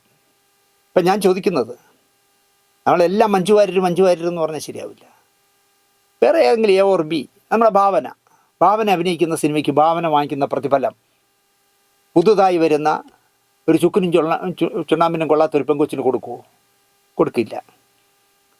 മോഹൻലാൽ അഭിനയിക്കുന്ന ഒരു പടത്തിന് മോഹൻലാലിന് 25 കോടി രൂപ പ്രതിഫലം കൊടുത്താൽ, ഞാൻ എൻ്റെ ഒരു ഇതിൽ പറയുക, ആ 25 കോടി രൂപ മോഹൻലാലിന് കൊടുത്താൽ അപ്പോൾ ആ പടത്തിന് ഏറ്റവും കുറഞ്ഞത് ഒരു 10-40 കോടി രൂപയുടെ ബിസിനസ് നടക്കുമെങ്കിൽ, കാരണം അപ്പോൾ തന്നെ ഏത് ചവറ് പടമായാലും ആൻ്റണി പെരുമ്പാവൂരാണ് പ്രൊഡ്യൂസ് ചെയ്യുന്നതെങ്കിൽ ഏഷ്യാനെറ്റ് എടുക്കുമല്ലോ, അവരുടെ ഹോട്ട്സ്റ്റാറിന് വേണ്ടി അതിൻ്റെ ഇതും പോവും, സാറ്റലൈറ്റ് മറ്റേ OTTയും പോവും. അപ്പോൾ 10-40 കോടി രൂപ മോഹൻലാൽ എന്ന് പറഞ്ഞ ഒരാൾ അഭിനയിക്കുന്നതിന് കിട്ടുമെങ്കിൽ അയാളാണ് താരം. നേരെ മറിച്ച് ഇവിടെ സൂപ്പർ സ്റ്റാർ എന്നൊക്കെ പറയുന്ന ലേഡി സൂപ്പർ സ്റ്റാർ എന്ന് പറഞ്ഞാൽ മഞ്ജു വാര്യർ അഭിനയിക്കുന്നുണ്ട്, ഏതെങ്കിലും പടം ഏതെങ്കിലും ചാനലുകാരോ ഏതെങ്കിലും OTTക്കാരോ എടുക്കുന്നുണ്ടോ? അപ്പോൾ ഒരിക്കലും മഞ്ജു വാര്യർക്ക് മോഹൻലാലിൻ്റെ പ്രതിഫലം ചിന്തിക്കാൻ പറ്റില്ല. അത് മഞ്ജുവിനറിയാം. മഞ്ജു ഇതുപോലെ മണ്ടത്തരങ്ങൾ പറയില്ലല്ലോ. പക്ഷേ ഹേമ കമ്മിറ്റി, ഞാൻ കേട്ടെ, സത്യമാഷിന് നസീർ സാറിന് കൊടുത്തിരുന്ന പ്രതിഫലം ശാരദാമ്മയ്ക്കുണ്ടായിരുന്നു. അന്നെന്താ ശാരദാമ്മ കിടന്ന് ആളാവാത്തെ? എനിക്ക് സത്യമാഷിൻ്റെ പൈസ വേണം, ഇണപ്രാവുകളിൽ ഞാൻ അഭിനയിക്കണമെങ്കിൽ, റാഹേലാവണമെങ്കിൽ എനിക്ക് സത്യമാഷിന് കൊടുക്കുന്ന നായകൻ്റെ പ്രതിഫലം വേണമെന്ന് എന്താ ശാരദാമ്മ പറയാത്തേ? വേണ്ട. ഇപ്പോൾ ശ്രീകുമാരൻ തമ്പീരെ പടത്തിലാണല്ലോ അവർ അവസാനമായിട്ട് അഭിനയിച്ച അമ്മയ്ക്കൊരു താരാട്ട്. മധുസാറിന് കൊടുക്കുന്ന പ്രതിഫലം വേണമെന്ന് ഒരു വാശി പിടിക്കുമോ? മധുസാറിന് പ്രതിഫലം വേണ്ട, അതാണ് പ്രശ്നം. അദ്ദേഹം കാശിന് വേണ്ടിയൊന്നും ആർത്തി കാണിക്കുന്ന ആളല്ല. ഞാൻ ശാരദാമ്മയോടൊക്കെ ചോദിക്കുന്നത്, നിങ്ങളിപ്പോൾ മിന്നാമിന്നിങ്ങിൻ്റെ നുറുങ്ങോട്ടത്തിൽ അഭിനയിക്കാൻ വന്നു, നിങ്ങൾക്ക് നെടുപടി വേണതിൻ്റെ പ്രതിഫലം വേണമെന്നുണ്ടെങ്കിൽ തരുമോ? തരില്ല. മഞ്ജു വാര്യർ അഭിനയിക്കുന്ന പടത്തിൽ മഞ്ജു വാര്യരോടൊപ്പം അഭിനയിക്കുന്ന വേറൊരു നടന് മഞ്ജു വാര്യരുടെ ശമ്പളം കൊടുക്കുമോ? കൊടുക്കില്ല. ഇപ്പോൾ നമ്മൾ എന്താ പറയുക, തമിഴിലേക്ക് പോയാൽ ഇവിടെ ആരൊക്കെ, തമന്നയോ ആരൊക്കെ വന്ന് അഭിനയിച്ചല്ലോ, അല്ലെങ്കിൽ നയൻതാരയ്ക്ക് കൊടുക്കുന്ന പ്രതിഫലം മലയാളത്തിലൊരു നായകൻ കൂടെ അഭിനയിക്കുന്ന നായകന് കൊടുക്കുമോ? അവർ കോടികളല്ലേ ചോദിക്കണേ. എന്താണ് ഈ ശാരദാമ്മയ്ക്ക് പോലും ബുദ്ധിസ്ഥിരതയില്ലാത്ത പോലെ ഇങ്ങനെ പെരുമാറിയത് എന്തുകൊണ്ടെന്ന് എനിക്ക് മനസ്സിലാവുന്നില്ല. 14, അവസരം നൽകില്ല. സിനിമാ സാങ്കേതിക വിഭാഗങ്ങളിലേക്ക് സ്ത്രീകളെ കടന്നു വരാൻ അനുവദിക്കാതിരിക്കലാണ് നടക്കുന്നതെന്നാണ് പറഞ്ഞത്. പോയി പള്ളിയിൽ പോയി പണി നോക്കാൻ പറയും. ഞാനാണെങ്കിൽ ഒരാളെയും കടന്നു വരാൻ ആരും നിർബന്ധിക്കില്ല. നിങ്ങൾ വരണം. ഇപ്പോൾ കോസ്റ്റ്യൂം രംഗത്ത് ഇന്ദ്രൻസിനെ പോലെ, കീഴിലെ വേലായുധനെ പോലെ ഒരുപാട് ആണുങ്ങൾ വിരച്ച് നിൽക്കുമ്പോൾ സമീറ സനീഷ് വന്നത്. സമീറയ്ക്കല്ലേ ഇപ്പോൾ ഏറ്റവും കൂടുതൽ സിനിമയുള്ളത്. കാരണം സമീറ സനീഷ് എന്ന് പറഞ്ഞ കോസ്റ്റ്യൂമർക്ക് തലയിൽ ആൾ താമസമുണ്ട്. ഇപ്പോൾ PRO ദിനേശ്, AS ദിനേശാണല്ലോ ഏറ്റവും തിരക്കുള്ള ആൾ. ദിനേശിനേക്കാളും മേളിൽ കയറാവുന്ന PROമാരുണ്ടാവണം സ്വയം പെണ്ണുങ്ങളിൽ നിന്ന്. അതിന് പകരം ദിനേശിനാണ് പടങ്ങളെല്ലാം കിട്ടണമെന്നുണ്ട് കാര്യമുണ്ടോ? പിന്നെ സ്ത്രീകൾക്ക് സാങ്കേതിക വിഭാഗത്തിൽ ഞാനൊരു സിനിമ ഇനിയൊരു സിനിമ ചെയ്യാനുള്ള അവസരം വരികയാണെന്ന് വെച്ചോളൂ. ഇവിടെ ഒരു 25 സ്ത്രീ ക്യാമറ വുമൺ നിൽക്കുകയാണെന്ന് വെച്ചോളൂ. എനിക്ക് തോന്നുന്ന ഒരാളല്ലേ, ഞാൻ സഞ്ജയ് ശങ്കറിനെയോ നമ്പ്യാതിരിയെ പോലുള്ള എനിക്കിഷ്ടമുള്ള ഒരാളല്ലേ വയ്ക്കൂ. അതോ ഇനി ഈ ഹേമ കമ്മിറ്റി റിപ്പോർട്ട് വന്നതുകൊണ്ട് സംവരണം നടപ്പിലാക്കൂ. 15, സൈബർ അറ്റാക്ക്. വഴങ്ങാത്തവർക്കും പ്രതികരിക്കുന്നവർക്കുമെതിരെ സൈബർ അറ്റാക്ക്. അതിനാണ് ഇവിടെ സൈബർ സെല്ലുള്ള, കൊണ്ടുവന്ന് പരാതി കൊടുക്കണം. ഞാൻ സ്വപ്നത്തിൽ പോലും വിചാരിക്കാത്ത കാര്യങ്ങൾക്ക് ആരെല്ലാം കൊണ്ടുവന്ന് ജാമ്യമില്ല വകുപ്പിട്ട് കേസെടുപ്പിക്കുന്നു. മുഖ്യമന്ത്രിയുടെ ഓഫീസിൽ നിന്ന് വരെ കേസെടുക്കാൻ പറയല്ലേ. ജാമ്യമില്ലാത്ത വകുപ്പിട്ട് അയാളെ പേര് കേസെടുക്കുന്നല്ലേ പറയണേ. ഇന്നലെ മാതൃഭൂമി ചാനലിൽ ആരോ എന്നോട് വിളിച്ച് പറഞ്ഞതാണ്. മാതൃഭൂമി ചാനലിൽ ആ ഉമ്മൻചാണ്ടിക്കെതിരെ മത്സരിച്ച് ജയിക്കുന്നൊരു പയ്യനുണ്ടല്ലോ, SFIയിൽ നന്നായിട്ട് സംസാരിക്കുന്നൊരു പയ്യനാണ്. അവൻ ഇന്നലെ മാതൃഭൂമി ചാനലിരുന്ന് നെളിഞ്ഞിരുന്നുകൊണ്ട് പറയുക, ഞങ്ങളിവിടെ സിനിമാക്കാരെ എത്രയോ പേരെ അറസ്റ്റ് ചെയ്തു, ജാമ്യമില്ല വകുപ്പിട്ട് കേസെടുത്തു എന്നൊക്കെ പറഞ്ഞ അഭിമാനത്തോടെ പറയുന്നു. അവൻ പറഞ്ഞ പേരുകളിൽ ചാന്തുള്ള ദിനേശിൻ്റെ പേരുണ്ട്. ഞാൻ രാത്രി അവനൊരു മെസ്സേജ് അയച്ചു, ഈ ജയിക്കെന്ന് പറഞ്ഞ പയ്യൻ, ആദ്യം നീ കേസെന്തെന്ന് അന്വേഷിക്കുന്നു. പിണറായി വിജയനെ പോലെ നട്ടല് ഉള്ള ഒരു മുഖ്യമന്ത്രി ഭരിക്കുന്ന നാട്ടിൽ ചലച്ചിത്ര അക്കാദമിയുടെ ചെയർമാനായിരിക്കുന്ന മഹാൻ അടുത്ത സിനിമയിൽ നായികയാക്കാമെന്ന് പറഞ്ഞൊരു പെണ്ണിനെ 1 വർഷത്തോളം ചലച്ചിത്ര അക്കാദമിയുടെ അടുത്ത ഗസ്റ്റ് ഹൗസിൽ PTP നഗറിലെ ഗസ്റ്റ് ഹൗസിൽ കൊണ്ടുവന്ന് ദുരുപയോഗം ചെയ്യുകയും ചുവന്ന ബോർഡ് വെച്ച ചെയർമാൻ്റെ ബോർഡ് വെച്ച കാറിൽ വെച്ച് ആക്രമിക്കുകയും ചെയ്തു എന്ന് പറഞ്ഞിട്ട് പഴയ ആർജവമുള്ള ഒരു കമ്മ്യൂണിസ്റ്റുകാരനായ അപ്പുക്കുട്ടൻ പള്ളിക്കുന്ന്, ദേശാഭിമാനിയുടെ എഡിറ്ററായിരുന്ന അപ്പുക്കുട്ടൻ പള്ളിക്കുന്നിൻ്റെ മകനും മരുമകളും നടത്തുന്ന വക്കീലന്മാരുടെ ഒരു സ്ഥാപനം കൊച്ചിയിൽ നിന്ന് വട്ടിയൂർക്കാവ് പോലീസ് സ്റ്റേഷനിലേക്ക് ഒരു പരാതി അയച്ചു. ആ പരാതിയിൽ ഈ പെൺകുട്ടി ഈ പരാതികളെല്ലാം പറയുന്നു. എന്നെ 1 വർഷം ഉപയോഗിച്ചിട്ട് എന്നെ ആ പടത്തിൽ നായകനും ആക്കിയില്ല, വിനായകൻ്റെ പടം, അതിൽ നായികയും ആക്കിയില്ല, എനിക്ക് പ്രതിഫലവും തന്നില്ല, എന്നെ ഉപയോഗിച്ചതിനും പൈസ തന്നില്ല, അതുകൊണ്ട് എനിക്ക് നഷ്ടപരിഹാരം കിട്ടണമെന്നാണ് ആ കുട്ടി പരാതി കൊടുത്തത്. ആ പരാതിയിൽ അവൾ എഴുതിയിരിക്കുകയാണ്, ഈ ദ്രോഹി പ്രായപൂർത്തിയാകാത്ത പെൺകുട്ടികളെയും ആമി എന്ന് പറഞ്ഞ പടത്തിലുള്ള കുട്ടികളെയും പടത്തിൽ ഉപയോഗിച്ചു എന്ന് പറഞ്ഞ് എഴുതിയിരുന്നു. ഞാനപ്പോൾ I2I എന്ന് പറഞ്ഞ സുനിൽ എന്ന് പറഞ്ഞ ആൾ വിളിച്ച് എന്നോട് ചോദിച്ചു, ഞാൻ അങ്ങനെ ചെയ്തിട്ടുണ്ടെങ്കിൽ, ചെയ്യുമെന്ന് എനിക്ക് ഉറപ്പൊന്നുമില്ല, പക്ഷെ ചെയ്തിട്ടുണ്ടെങ്കിൽ അയാളുടെ സ്റ്റേറ്റ് കാറിൻ്റെ ബോർഡും പിടിച്ചു വാങ്ങണം, സർക്കാരിൻ്റെ ഫ്ലാറ്റ് ദുരുപയോഗം ചെയ്തതിന് കേസെടുക്കണം, അല്ല സർക്കാർ ഇതൊന്നും ചെയ്തില്ലെങ്കിൽ കേരളത്തിലെവിടെയെങ്കിലും ഇവൻ ക്യാമറ കൊണ്ട് വെച്ചാൽ എടുത്തുകൊണ്ട് പോടാൻ മറ്റവനെന്ന് പറയണം. ഇതാണ് ഞാൻ പറഞ്ഞത്. അല്ലാതെ ഞാൻ ആ കുട്ടിയുടെ പേര് പറഞ്ഞില്ല, പ്രായം പറഞ്ഞില്ല, അച്ഛൻ്റെ പേര് പറഞ്ഞില്ല, നാട് പറഞ്ഞില്ല, എനിക്കറിയില്ല ആരെയും. ഈ കമൽ എന്ന് പറഞ്ഞ മഹാൻ ചെയ്തത് എന്താണ്? അയാൾക്ക് എൻ്റെ പേര് കേസ് കൊടുക്കാൻ പറ്റാത്തതുകൊണ്ട് അയാൾ ആ അതിലൊരു പെൺകുട്ടിയുടെ അച്ഛനെ കൊണ്ട് മകളെ ദുരുപയോഗം മോശമായി സംസാരിച്ചു എന്ന് പറഞ്ഞ് പോക്സോ കേസ് കൊടുപ്പിച്ചു. ഞാനിപ്പോൾ പോക്സോ കേസിലെ പ്രതിയാണ്. അതിനെയാണ് ഈ ജയിക്ക് വന്നിരുന്നത്. ജയിക്കൊക്കെ 3 വെള്ളിയാഴ്ചയല്ലേ ആയുള്ളൂ ഈ വായോടിക്കാൻ തുടങ്ങിയിട്ട്. എൻ്റെ പൊന്ന് ജയിക്കേ, 17 വയസ്സിൽ ഞാൻ പാർട്ടി മെമ്പർഷിപ്പ് ഉള്ളപ്പോൾ നിൻ്റെ അച്ഛൻ നിന്നെ ആലോചിക്കുന്നേ ഉള്ളൂ എന്ന് എനിക്ക് തോന്നുന്നു. മാതൃഭൂമി ചാനലിൽ ഇരുന്ന് ഇന്നലെ ആരൊക്കെ എനിക്ക് അയച്ചു തന്നു. എൻ്റെ കൂടെ ഉണ്ടായിരുന്ന എഡിറ്റർ അനിൽ ഗണേഷ് അടക്കം ഒരുപാട് പേര് അയച്ചു തന്നു. ചേട്ടനെ അറസ്റ്റ് ചെയ്ത കാര്യമൊക്കെ ജയിക്ക് അഭിമാനത്തോടെ പറയുന്നു. ജയിക്കേ, കമ്മ്യൂണിസ്റ്റ് അല്ല, RSS അല്ല, BJP അല്ല, ഇനി ഏവൻ കേരളം ഭരിച്ചാലും ശരി, വഴിവിട്ട് ജീവിക്കുന്ന ഒരു ദിനേശനെ അറസ്റ്റ് ചെയ്യാൻ നിങ്ങൾക്ക് കഴിയില്ല. കാരണം ദിനേശൻ വഴിവിട്ട് ജീവിക്കില്ല. എനിക്ക് വലിയ വിഷമം തോന്നി ഈ ജയിക്കിനെ കുറിച്ച്. കാരണം ഇവനൊക്കെ നാളെ ഒരു നേതാവായി, വലിയ നേതാവായി, അല്ലെങ്കിൽ ഒരു MLA മന്ത്രിയൊക്കെ ഇവൻ എന്തൊക്കെ വിളിച്ചു പറയാം അംഗത്തരമെന്നാണ് ഞാൻ ആലോചിക്കുന്നത്. അത് പോട്ടെ. അപ്പോൾ സൈബർ അറ്റാക്ക് വന്നാൽ വഴങ്ങാത്തവർക്കും പ്രതികരിക്കുന്നവർക്കും എതിരെ വന്നാൽ സൈബർ കേസ് കൊടുക്കണം. 16 നിയമപരിരക്ഷയെ സംബന്ധിച്ച് അജ്ഞതയുണ്ട് പെണ്ണുങ്ങൾക്കെന്നാണ് പറയുന്നത്. അവകാശങ്ങളെ സംബന്ധിച്ചും നിയമപരമായ പരിരക്ഷയെ സംബന്ധിച്ചും ഈ മേഖലയിൽ പ്രവർത്തിക്കുന്നവർക്ക് അജ്ഞതയുണ്ടെങ്കിൽ ആ അജ്ഞത മാറ്റാനുള്ള വിവരം പഠിപ്പിച്ചു കൊടുക്കുന്നതായിരിക്കും നല്ലത്. 17 പരാതി പരിഹാര സെല്ലിൻ്റെ അഭാവം. നിയമപരമായ പരാതി പരിഹാര വിഭാഗത്തിൻ്റെ അഭാവം മലയാള സിനിമയിലുണ്ടെന്ന് പറയുന്നു. ഇല്ല, ICC അടക്കമുണ്ട്. അല്ലെങ്കിൽ ചേംബറിൽ പരാതിപ്പെടാം, അമ്മയിൽ പരാതിപ്പെടാം, ഫെഫ്കയിൽ പരാതിപ്പെടാം. അപ്പം നടപടിയെടുക്കും. ഞാനിപ്പോൾ ഫെഫ്കയിൽ നിന്നൊക്കെ പോയെങ്കിലും എനിക്ക് കള്ളം പറയാൻ വയ്യ. സിനിമാ രംഗത്ത് സ്ത്രീകളുടെ പ്രാതിനിധ്യം വർദ്ധിപ്പിക്കലാണ് മിക്ക പ്രശ്നങ്ങൾക്കുമുള്ള പ്രതിവിധിയായി ഹേമ കമ്മീഷൻ മുന്നോട്ട് വയ്ക്കുന്ന നിർദ്ദേശം. അതങ്ങ് പള്ളിയിൽ പോയി പറഞ്ഞാൽ മതി. കഴിവുണ്ടെങ്കിൽ മാത്രമേ കയറാൻ പറ്റൂ. മലയാള സിനിമയിലെ എല്ലാ പുരുഷ പ്രവർത്തകരും ചൂഷകന്മാരല്ല എന്നും ഹേമ കമ്മിറ്റി റിപ്പോർട്ടിൽ ഭാഗ്യം വ്യക്തമാക്കി. സ്ത്രീകളോട് മാന്യമായി മര്യാദയായി പെരുമാറുന്ന ഒരുപാട് സിനിമാ പ്രവർത്തകരുണ്ട്. അവർക്കൊപ്പം ജോലി ചെയ്യുന്നതിൽ സ്ത്രീകൾ നല്ല സുരക്ഷിതരുമാണ്. അവർ നൽകിയ മൊഴിയിൽ സംവിധായകരും ഛായാഗ്രാഹകരും ഒക്കെ ഉണ്ട് നല്ലവരെന്ന് മൊഴി കൊടുത്തു എന്ന് ഭഗവാനെ അത്രയെങ്കിലും പറഞ്ഞല്ലോ. തൻ്റെ സിനിമയിൽ ജോലി ചെയ്യുന്ന എല്ലാവരുടെയും സുരക്ഷ ഉത്തരവാദിത്വത്തോടെ നോക്കിക്കാണുന്ന ചിലരെപ്പറ്റി ഹേമ കമ്മിറ്റി പറയുന്നു. അവരുടെ സെറ്റുകളിൽ എല്ലാവരും അച്ചടക്കത്തോടെയാണ് പെരുമാറുന്നത്. ഇൻറ്റിമേറ്റ് രംഗങ്ങൾ ചിത്രീകരിക്കേണ്ട അവസരങ്ങളിൽ അത്യാവശ്യമുള്ളവരെ മാത്രമേ സെറ്റുകളിൽ നിൽക്കാൻ അനുവദിക്കൂ. മാത്രവുമല്ല, മറ്റുള്ളവർ കാണാതിരിക്കാൻ സെറ്റ് കവർ ചെയ്യും. അത് അഭിനയിക്കുന്നവർക്ക് കൂടുതൽ സുരക്ഷിതത്വം തോന്നിപ്പിക്കും. പുതിയ തലമുറയിലെയും പഴയ തലമുറയിലെയും സിനിമാ പ്രവർത്തകരായ സ്ത്രീകളും പുരുഷന്മാരും ആയിട്ട് സംസാരിച്ചിട്ടാണ് ഹേമ കമ്മിറ്റി റിപ്പോർട്ട് തയ്യാറാക്കിയത്. ബ്ലാക്ക് ആൻഡ് വൈറ്റ് കാലഘട്ടം മുതൽ, അതായത് ശാരദമ്മയുടെ കാലഘട്ടം മുതൽ തന്നെ സ്ത്രീകൾ നിരവധി പ്രശ്നങ്ങൾ നേരിടുന്നുവെന്ന് റിപ്പോർട്ടിലുണ്ട്. ഇത്തരം വിഷയങ്ങളിൽ ഇടപെടാനും നിയന്ത്രണം ഏറ്റെടുക്കാനും പ്രത്യേക അധികാര കേന്ദ്രമില്ലാത്തതും ഒരു പോരായ്മയായി റിപ്പോർട്ടിൽ ചൂണ്ടിക്കാട്ടുന്നു. ഞാൻ പറയുന്നത് സത്യം പറഞ്ഞാൽ ബ്ലാക്ക് ആൻഡ് വൈറ്റ് കാലം മുതലുണ്ടായിരുന്ന ഒരു പ്രസൻറ്റ് ടൈമിലില്ല. ജീവിക്കാൻ വേണ്ടി 3ാം ക്ലാസ്സിലും 4ാം ക്ലാസ് വരെ പോയ, അച്ഛൻ ആരെന്ന് അറിഞ്ഞുകൂടാത്ത, അല്ലെങ്കിൽ അച്ഛൻ ഉപേക്ഷിച്ചിട്ട് പോയ, അച്ഛൻ മരിച്ചിട്ട് പോയ, കുടുംബം നിലനിർത്താൻ വേണ്ടി ക്യാമറയുടെ മുന്നിൽ മേക്കപ്പെട്ടവരാണ് ഭൂരിപക്ഷവും പഴയ കാലത്ത്.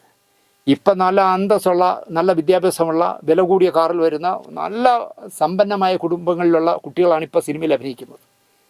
അവരോട് ആരെങ്കിലും മോശമായി കണ്ണുകൊണ്ടൊരു വേല കാണിച്ചാൽ അവൾ ചെരുപ്പൂരി അടിക്കും ഇപ്പോഴത്തെ നായികമാർ. അത്രയും നല്ല ആർജവമുള്ള പിള്ളേരാണെന്ന് ഇപ്പോൾ ഉള്ളത്.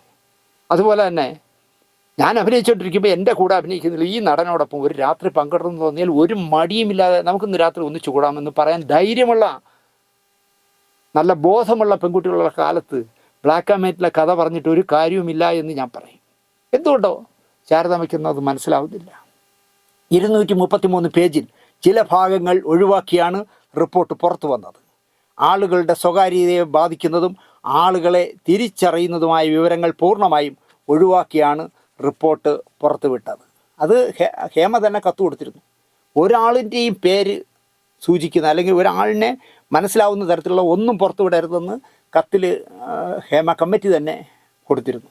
49-ാം പേജിലെ 96-ാം പാരഗ്രാഫും 81 മുതൽ 100 വരെയുള്ള പേജുകളിലെ ചില ഭാഗങ്ങളും ഒഴിവാക്കിയിട്ടുണ്ട്. 169 മുതൽ 196 വരെയുള്ള പേജുകളിൽ ചില പാരഗ്രാഫുകൾ വെളിപ്പെടുത്തിയിട്ടില്ല. മൊഴികളടക്കമുള്ള അനുബന്ധ റിപ്പോർട്ടും പുറത്തുവിട്ടിട്ടില്ല. മലയാള സിനിമയിലെ പ്രശ്നങ്ങളെക്കുറിച്ച് പരിഹരിക്കാനാണ് റിട്ടയർഡ് ജസ്റ്റിസ് ഹേമ ചെയർമാനും പ്രശസ്ത നടി ശാരദയും KB വത്സലകുമാരിയും അംഗങ്ങളായ 3 അംഗ കമ്മിറ്റിയെ നിയോഗിച്ചത്. നടി രഞ്ജിനി ഹൈക്കോടതിയിൽ സമർപ്പിച്ച തടസ്സ ഹർജി കോടതി തള്ളിയതോടെയാണ് ഹേമ കമ്മിറ്റി റിപ്പോർട്ട് പുറത്തു വന്നത്. മലയാള സിനിമയിൽ ഒരു നടിയായി തുടരണമെങ്കിൽ എന്തു വിട്ടുവീഴ്ചയ്ക്കും തയ്യാറാകണം. വഴങ്ങുന്ന നടിയെന്നും അല്ലാത്തവരെന്നും തരംതിരിച്ച് കൊടുക്കുന്നവർക്ക് പ്രത്യേകമായ ആനുകൂല്യങ്ങൾ പരിഗണനകൾ നൽകുന്നു എന്നാണ് പറയുന്നത്. ജൂനിയർ ആർട്ടിസ്റ്റ് ആണെങ്കിൽ ഭക്ഷണം നൽകുന്നതിന് പോലും അത് മാനദണ്ഡമാക്കുന്നു. സാമദ്രോഹികൾ പറയുകയാണ്, ജൂനിയർ ആർട്ടിസ്റ്റാണോ, നിനക്ക് നല്ല ഭക്ഷണം വയറു നിറച്ച് തരണമെങ്കിൽ നീ എൻ്റെ കൂടെ കിടക്കണമെന്ന് പറയുമെന്നുമല്ല ഒരു ക്രൂരനായ ഒരാൾ പോലും പറയില്ല, ഒരിക്കലും പറയില്ല. ഇതൊക്കെ വെറുതെ കെട്ടിച്ചമച്ച് പറഞ്ഞു കൊടുത്തതാണ്. സ്ത്രീ സുരക്ഷയ്ക്ക് രൂപീകരിച്ച സമിതി പോലും അവർക്ക് വേണ്ടി പണിയെടുക്കുന്നില്ല. മാഫിയയെന്ന് സ്വയം പേരിട്ട് വിളിക്കുന്ന മലയാള സിനിമാ മേഖല. ചില ഭാഗങ്ങൾ ഒഴിവാക്കി പുറത്തു വന്ന ഹേമ കമ്മിറ്റി റിപ്പോർട്ടിലെ വിവരങ്ങൾ ഞെട്ടലോടെയാണ് കേരളം കേട്ടുകൊണ്ടിരിക്കുന്നത്. ഒരു ഞെട്ടലും ആർക്കും ഉണ്ടാവില്ല എന്നാണ് എൻ്റെ വിശ്വാസം. ആരും ഞെട്ടിയും വേണ്ട. അനുഭവിക്കുന്നവരോ സാക്ഷിയായവരോ പുറത്തു പറയാൻ ധൈര്യം കാണിക്കാത്ത അധാർമികതയുടെ അങ്ങേയറ്റം ഭയമാണ് തുറന്നു പറയാൻ. ഒരുപാട് കാര്യങ്ങൾ പറയാനുണ്ട്, പക്ഷേ ഭയമായതുകൊണ്ട് പറയുന്നില്ല. എന്നിട്ട് തുറന്ന് രഹസ്യമായിട്ട് പറഞ്ഞിരിക്കുന്നതൊക്കെ നിങ്ങൾ കേട്ടില്ലേ? സിനിമയിലെ അതികായർ ചെയ്തു കൂട്ടിയ പാപങ്ങൾ പറയാനോ എഴുതാനോ കഴിയാത്തത്ര വേദനാജനകമായിരുന്നു എന്ന് ഹേമ കമ്മിറ്റി റിപ്പോർട്ട് തുടക്കത്തിൽ തന്നെ പങ്കുവയ്ക്കുന്നു. കേരളത്തെ നാണം കെടുത്തിയ നടി ആക്രമിക്കപ്പെട്ട സംഭവത്തിന് ശേഷം സിനിമാ മേഖലയിലെ സ്ത്രീകളുടെ പ്രശ്നങ്ങൾ പഠിക്കാനാണ് ഹേമ കമ്മിറ്റിയെ നിശ്ചയിച്ചത്. ഒരു വേള ഒരിക്കലും പുറം ലോകം കാണില്ല എന്ന് കരുതിയ റിപ്പോർട്ടാണ് ഇപ്പോൾ പുറത്തു വന്നത്. പുറത്ത് കാണുന്ന ഗ്ലാമർ സിനിമയ്ക്കില്ല എന്നും കാണുന്നതൊന്നും വിശ്വസിക്കാൻ ആകുന്നില്ല എന്നും സ്ത്രീകളോട് പ്രാകൃത സമീപനമാണ് എന്നും റിപ്പോർട്ടിൻ്റെ തുടക്കത്തിൽ തന്നെ പറയുന്നുണ്ട്. സിനിമാ മേഖലയിൽ പ്രവർത്തിക്കുന്നവരെ ജോലിയുടെ അടിസ്ഥാനത്തിൽ 30 വിഭാഗങ്ങളായി തിരിച്ചാണ് ഹേമ പഠനം നടത്തിയത്. ഇതിൻ്റെ അടിസ്ഥാനത്തിൽ മലയാള സിനിമയിലെ വനിതാ പ്രവർത്തകർ അനുഭവിക്കുന്ന പ്രശ്നങ്ങളിൽ ചിലതെന്ന് പറഞ്ഞ് 17 വിഷയങ്ങൾ ഹേമ കമ്മിറ്റി റിപ്പോർട്ടിൽ ചൂണ്ടിക്കാണിച്ചു. അതാണ് ഞാൻ നേരത്തെ പറഞ്ഞ 17 കാര്യങ്ങൾ. ഇനി ഇത് വെച്ച് ഞാൻ ഹേമ കമ്മിറ്റി റിപ്പോർട്ടിൻ്റെ കാര്യം ഞാൻ ഇവിടെ അവസാനിപ്പിക്കുന്നു. രസകരമായ ചില കാര്യങ്ങൾ പറഞ്ഞുതരാം മലയാള സിനിമയിൽ നടക്കുന്നത്. നമ്മുടെ ഇപ്പോൾ വിഴിഞ്ഞം തുറമുഖത്തിൻ്റെ ചുമതലയുള്ള ദിവ്യ എസ് അയ്യർ IAS എല്ലാവർക്കും അറിയായിരിക്കും. നമ്മുടെ വട്ടിയൂർക്കാവ് MLA ഭാര്യ, വട്ടിയൂർക്കാവ് MLA ആയിരുന്ന ശബരിനാഥിൻ്റെ ഭാര്യ, അല്ലെങ്കിൽ G കാർത്തികേയൻ്റെ മരുമകൾ ദിവ്യ എസ് അയ്യർ എന്ന് പറയുമ്പോൾ നിങ്ങൾക്കറിയാമല്ലോ, അവരൊരു അയ്യങ്കാരാണ്. അവരെ പ്രധാന വേഷങ്ങളിൽ ഒന്ന് കൊടുത്തിട്ട് ഏലിയാമ്മച്ചിയുടെ ആദ്യത്തെ ക്രിസ്മസ് എന്ന് പറഞ്ഞ ഒരു സിനിമ ബെന്നി ആശംസ, എൻ്റെ സുഹൃത്ത് ബെന്നി ആശംസ സംവിധാനം ചെയ്തിട്ടുണ്ട്. അപ്പോൾ ഈ ഏലിയാമ്മച്ചിയുടെ ആദ്യത്തെ ക്രിസ്മസ്, ഏലിയാമ്മച്ചിയായിട്ട് അഭിനയിച്ചിരിക്കുന്ന വത്തിക്കാനിലൊക്കെ കൊണ്ടുപോയി, KPSC ലളിത അവിടെയൊക്കെ കൊണ്ടുപോയാണ് ഷൂട്ട് ചെയ്തത്. അവരാണ് ഏലിയാമ്മച്ചി. പിന്നെ മധുസാറടക്കം ഒരുപാട് പേരുണ്ട് അതിൽ അഭിനയിക്കാൻ. ഈ സിനിമ തുടങ്ങുന്നതിന് കുറച്ച് ദിവസം മുമ്പ് മദ്രാസിൽ നിന്ന് ബെന്നി ചങ്ങനാശ്ശേരിക്ക് വരികയായിരുന്നു ട്രെയിനിൽ. പാലക്കാട്ട് നിന്ന് ഒരു പെൺകുട്ടി കയറി ബെന്നിയുടെ എതിർവശത്തിരുന്നു. എപ്പോഴോ എങ്ങനെയോ അങ്ങോട്ടും ഇങ്ങോട്ടും സംസാരിച്ച് പരിചയപ്പെട്ടു. അപ്പോൾ ഞാൻ തിരുവനന്തപുരത്തേക്കാണ് സാറേ, വീട് തിരുവനന്തപുരത്താണ്. അതെ, തിരുവനന്തപുരത്താണ് സാർ. എന്നിട്ട് അവളിങ്ങനെ ബെന്നി തന്നെ നോക്കിക്കൊണ്ടിരുന്നു. സാറിൻ്റെ മുഖം ഞാൻ എവിടെയോ കണ്ടിട്ടുണ്ട്. അപ്പോൾ ബെന്നി പറഞ്ഞു, ഞാൻ ജീവൻ TV കോട്ടയം ബ്യൂറോ ചീഫാണ്. അല്ല സാർ, ഞാൻ ജീവൻ TV കാണാറില്ല. അപ്പോൾ ബെന്നി പറഞ്ഞു, ഞാനൊരു ഫോട്ടോഗ്രാഫറാണ് സിനിമയിൽ, പിന്നെ കുറച്ച് സിനിമകൾ ക്യാമറ വർക്ക് ചെയ്തിട്ടുണ്ട്, ചെറിയ കുറച്ച് പടങ്ങൾ സംവിധാനം ചെയ്തിട്ടുണ്ട്. അങ്ങനെ പറ സാറേ, സാറിൻ്റെ മുഖം ഏതോ വാരികയിലോ ചാനലിലോ എന്തോ കണ്ടതാണ്. അങ്ങനെ സംസാരിച്ച് ബെന്നിയുടെ നമ്പർ അവളും വാങ്ങി, അവളുടെ നമ്പർ ബെന്നിയും വാങ്ങി. ട്രെയിൻ ചങ്ങനാശ്ശേരിയിലെത്തി. ഇറങ്ങുന്നതിന് മുമ്പായിട്ട് ആ പെൺകുട്ടി പറഞ്ഞു, പുതിയ സിനിമ ചെയ്യുമ്പോൾ എന്നെ ഓർക്കണം, ഞാൻ മോഹൻലാലിൻ്റെ സിനിമയിലൊക്കെ അഭിനയിച്ചിട്ടുണ്ട്. ആ ഞാൻ ഓർക്കാം എന്ന് പറഞ്ഞ് ബെന്നി ഇറങ്ങിപ്പോയി. 2-3 തവണ ആ കുട്ടി വീണ്ടും വിളിച്ചു, പറഞ്ഞു പടമൊന്നും ആയിട്ടില്ല. അങ്ങനെ ഇരിക്കുമ്പോൾ ഏലിയാമ്മച്ചിയുടെ ആദ്യത്തെ ക്രിസ്മസ് തുടങ്ങാൻ സമയമായി. ദിവ്യ എസ് അയ്യർ എന്ന് പറഞ്ഞ IAS കാരിയാണ് പ്രധാന വേഷമായ ഒരു കന്യാസ്ത്രീയുടെ വേഷം ചെയ്യുന്നത്. ഞാൻ നേരത്തെ പറഞ്ഞാലും മധു സാറും KPS ലളിതയൊക്കെ ഉണ്ട്. അപ്പോൾ മധു സാറിനും ദിവ്യ എസ് അയ്യർക്കും 2 നല്ല മുറികൾ ചേർത്തലയിൽ ഒരു എനിക്ക് തോന്നുന്നു ഹോട്ടലല്ല കോട്ടേജുകൾ എടുത്തു കൊടുത്തു. അപ്പോൾ അതിൽ മുറികളുടെ രസം എന്താണെന്ന് വെച്ചാൽ 4 ചുറ്റും ഗ്ലാസ്സാണ്. അപ്പോൾ ഗ്ലാസ്സിലൂടെ നോക്കി നിന്നാൽ 24 മണിക്കൂറും കടലിലെ തിര ഇങ്ങനെ അടിക്കുന്നത് കണ്ടുകൊണ്ടിരിക്കാം. ദിവ്യയ്ക്ക് എന്തുകൊണ്ടോ അത് വലിയ ഇഷ്ടമായി ആ റൂം എടുത്തു. മധു സാറിന് ഒട്ടും ഇഷ്ടമായില്ല. മധു സാറ് ബെന്നിയോട് പറഞ്ഞു, 24 മണിക്കൂർ ഈ കടൽ നോക്കിക്കൊണ്ടിരിക്കുന്നത് എങ്ങനെ ബോറടിക്കുന്നു എന്നൊക്കെ സാറ് പറഞ്ഞു. പക്ഷേ നല്ല റൂമായിരുന്നു. 6500 രൂപ വാടകയുള്ള ദിവസ വാടകയുള്ള റൂമാണ് ഇവർക്ക് 2 പേർക്കും എടുത്തു കൊടുത്തത്. ദിവ്യയ്ക്ക് അത് വലിയ ഇഷ്ടമായി. അപ്പോൾ അവരച്ഛനും കൂടെ വന്നു. 2 പേരും വെജിറ്റേറിയൻ ആഹാരങ്ങളാണ് കഴിക്കുന്നത്. അപ്പോൾ ചിത്രീകരണം തുടങ്ങുന്നതിന് മുമ്പ് ലൊക്കേഷൻ എടുത്ത് ഒരു വീട് തരപ്പെടുത്തി വെച്ചു. എന്താണെന്ന് വെച്ചാൽ ദിവ്യയ്ക്കും ദിവ്യയുടെ അച്ഛനും ഒരു IAS കാരിയല്ലേ, അവർക്ക് ആഹാരം കഴിക്കാനായിട്ട് വെജിറ്റേറിയൻ ആഹാരം കഴിക്കും. അപ്പോൾ ഇവരെ കൂടെ ഇരുന്ന് കഴിക്കാൻ പറ്റില്ല. ഒരു റൂം കഴിക്കാനൊക്കെ റെഡിയാക്കി കൊടുത്തു. ആ വീട്ടുകാരും എന്തെന്ന് വെച്ചാൽ അവർ നാറ്റമൊന്നും ഉണ്ടാവാതിരിക്കാൻ എല്ലാം തുടച്ച് വൃത്തിയാക്കി കിട്ടും. ബെന്നി അടക്കം സംവിധായകനും തിരക്കഥാകൃത്തും നിർമ്മാതാവും ക്യാമറമാനും ഒക്കെ ബെന്നി അടക്കം ആ വീടിൻ്റെ കാർ ഷെഡിലിരുന്നാണ് ഭക്ഷണം കഴിക്കുന്നത്. ഒരു നാൾ ഷൂട്ടിങ്ങിനിടയിൽ നോക്കുമ്പോൾ ബെന്നി നോക്കുമ്പോൾ ഈ ദിവ്യയും ദിവ്യയുടെ അച്ഛനും കൊണ്ട് ദൂരെ ഒരു മരത്തണലിലിരിക്കുന്നു. അപ്പോൾ ആഹാരം കഴിച്ച ശേഷം ബെന്നി പോയി ചോദിച്ചു, സാറേ ഭക്ഷണം കഴിച്ചോ? ഇല്ല, കഴിക്കണം. കഴിക്കാത്തത് സാറേ? കഴിക്കാം എന്ന് പറഞ്ഞു. ബെന്നി അങ്ങ് പോയി. കുറേ കഴിഞ്ഞ് നോക്കിയപ്പോഴും അവർ ആ മരച്ചൊടി തന്നെ ഇരിക്കുന്നു. അപ്പോൾ ഒന്ന് ചോദിച്ചു, സാറേ കഴിച്ചെങ്കിൽ നമുക്ക് വർക്ക് തുടങ്ങാമായിരുന്നു, കഴിക്കണം. അപ്പോൾ അദ്ദേഹം മാന്യനായ മനുഷ്യനാണ്. അദ്ദേഹം പറഞ്ഞു, അവിടെ ഒരു കുട്ടി കഴിച്ചുകൊണ്ടിരിക്കുന്നു. ഏത് കുട്ടി? അതെനിക്കറിയില്ല, ഇതിൽ അഭിനയിക്കുന്നൊരു കുട്ടി അവിടെ ആഹാരം കഴിച്ചുകൊണ്ടിരിക്കുന്നു, അപ്പോൾ അത് കഴിയട്ടെ എന്ന് പറഞ്ഞു. അദ്ദേഹം ബാക്കി പറഞ്ഞില്ല. കാരണം ആ കുട്ടി മീൻ കറിയൊക്കെ കൂട്ടി വിശാലമായി ഉണ്ണുകയാണ്. അത് കഴിഞ്ഞിട്ട് ഞങ്ങളിരുന്ന് കഴിച്ചോളാമെന്ന് അദ്ദേഹം പറഞ്ഞില്ല. അപ്പോൾ ബെന്നി നേരെ ആ മുറിക്കകത്തേക്ക് കയറി ചെന്നപ്പോൾ ഈ ട്രെയിനിൽ വെച്ച് പരിചയപ്പെട്ട മഹതി അവിടെ ഇരുന്ന് മീൻ വറുത്തതും മീൻ കറിയൊക്കെ വെച്ച് വിശാലമായി നിരത്തി വെച്ച് കഴിക്കുകയാണ്. ഹലോ, ഞാനാണ് ഈ ചിത്രത്തിൻ്റെ നിർമ്മാതാവും സംവിധായകനും തിരക്കഥാകൃത്തും ക്യാമറാമാനും. ഞാനടക്കം ആ കാർ ഷെഡിലിരുന്നാണ് ആഹാരം കഴിച്ചത്. നിങ്ങളെന്താ ഇവിടെ ഇരിക്കുന്നേ ചോദിച്ചു. ഇവിടെ ദിവ്യയ്ക്കും അച്ഛനും മാത്രം സ്വയം പെർമിഷൻ ഈ വീട്ടിൽ നിന്ന് വാങ്ങിച്ചതാണ്. അവർ മത്സ്യമാംസാദികൾ കഴിക്കില്ല.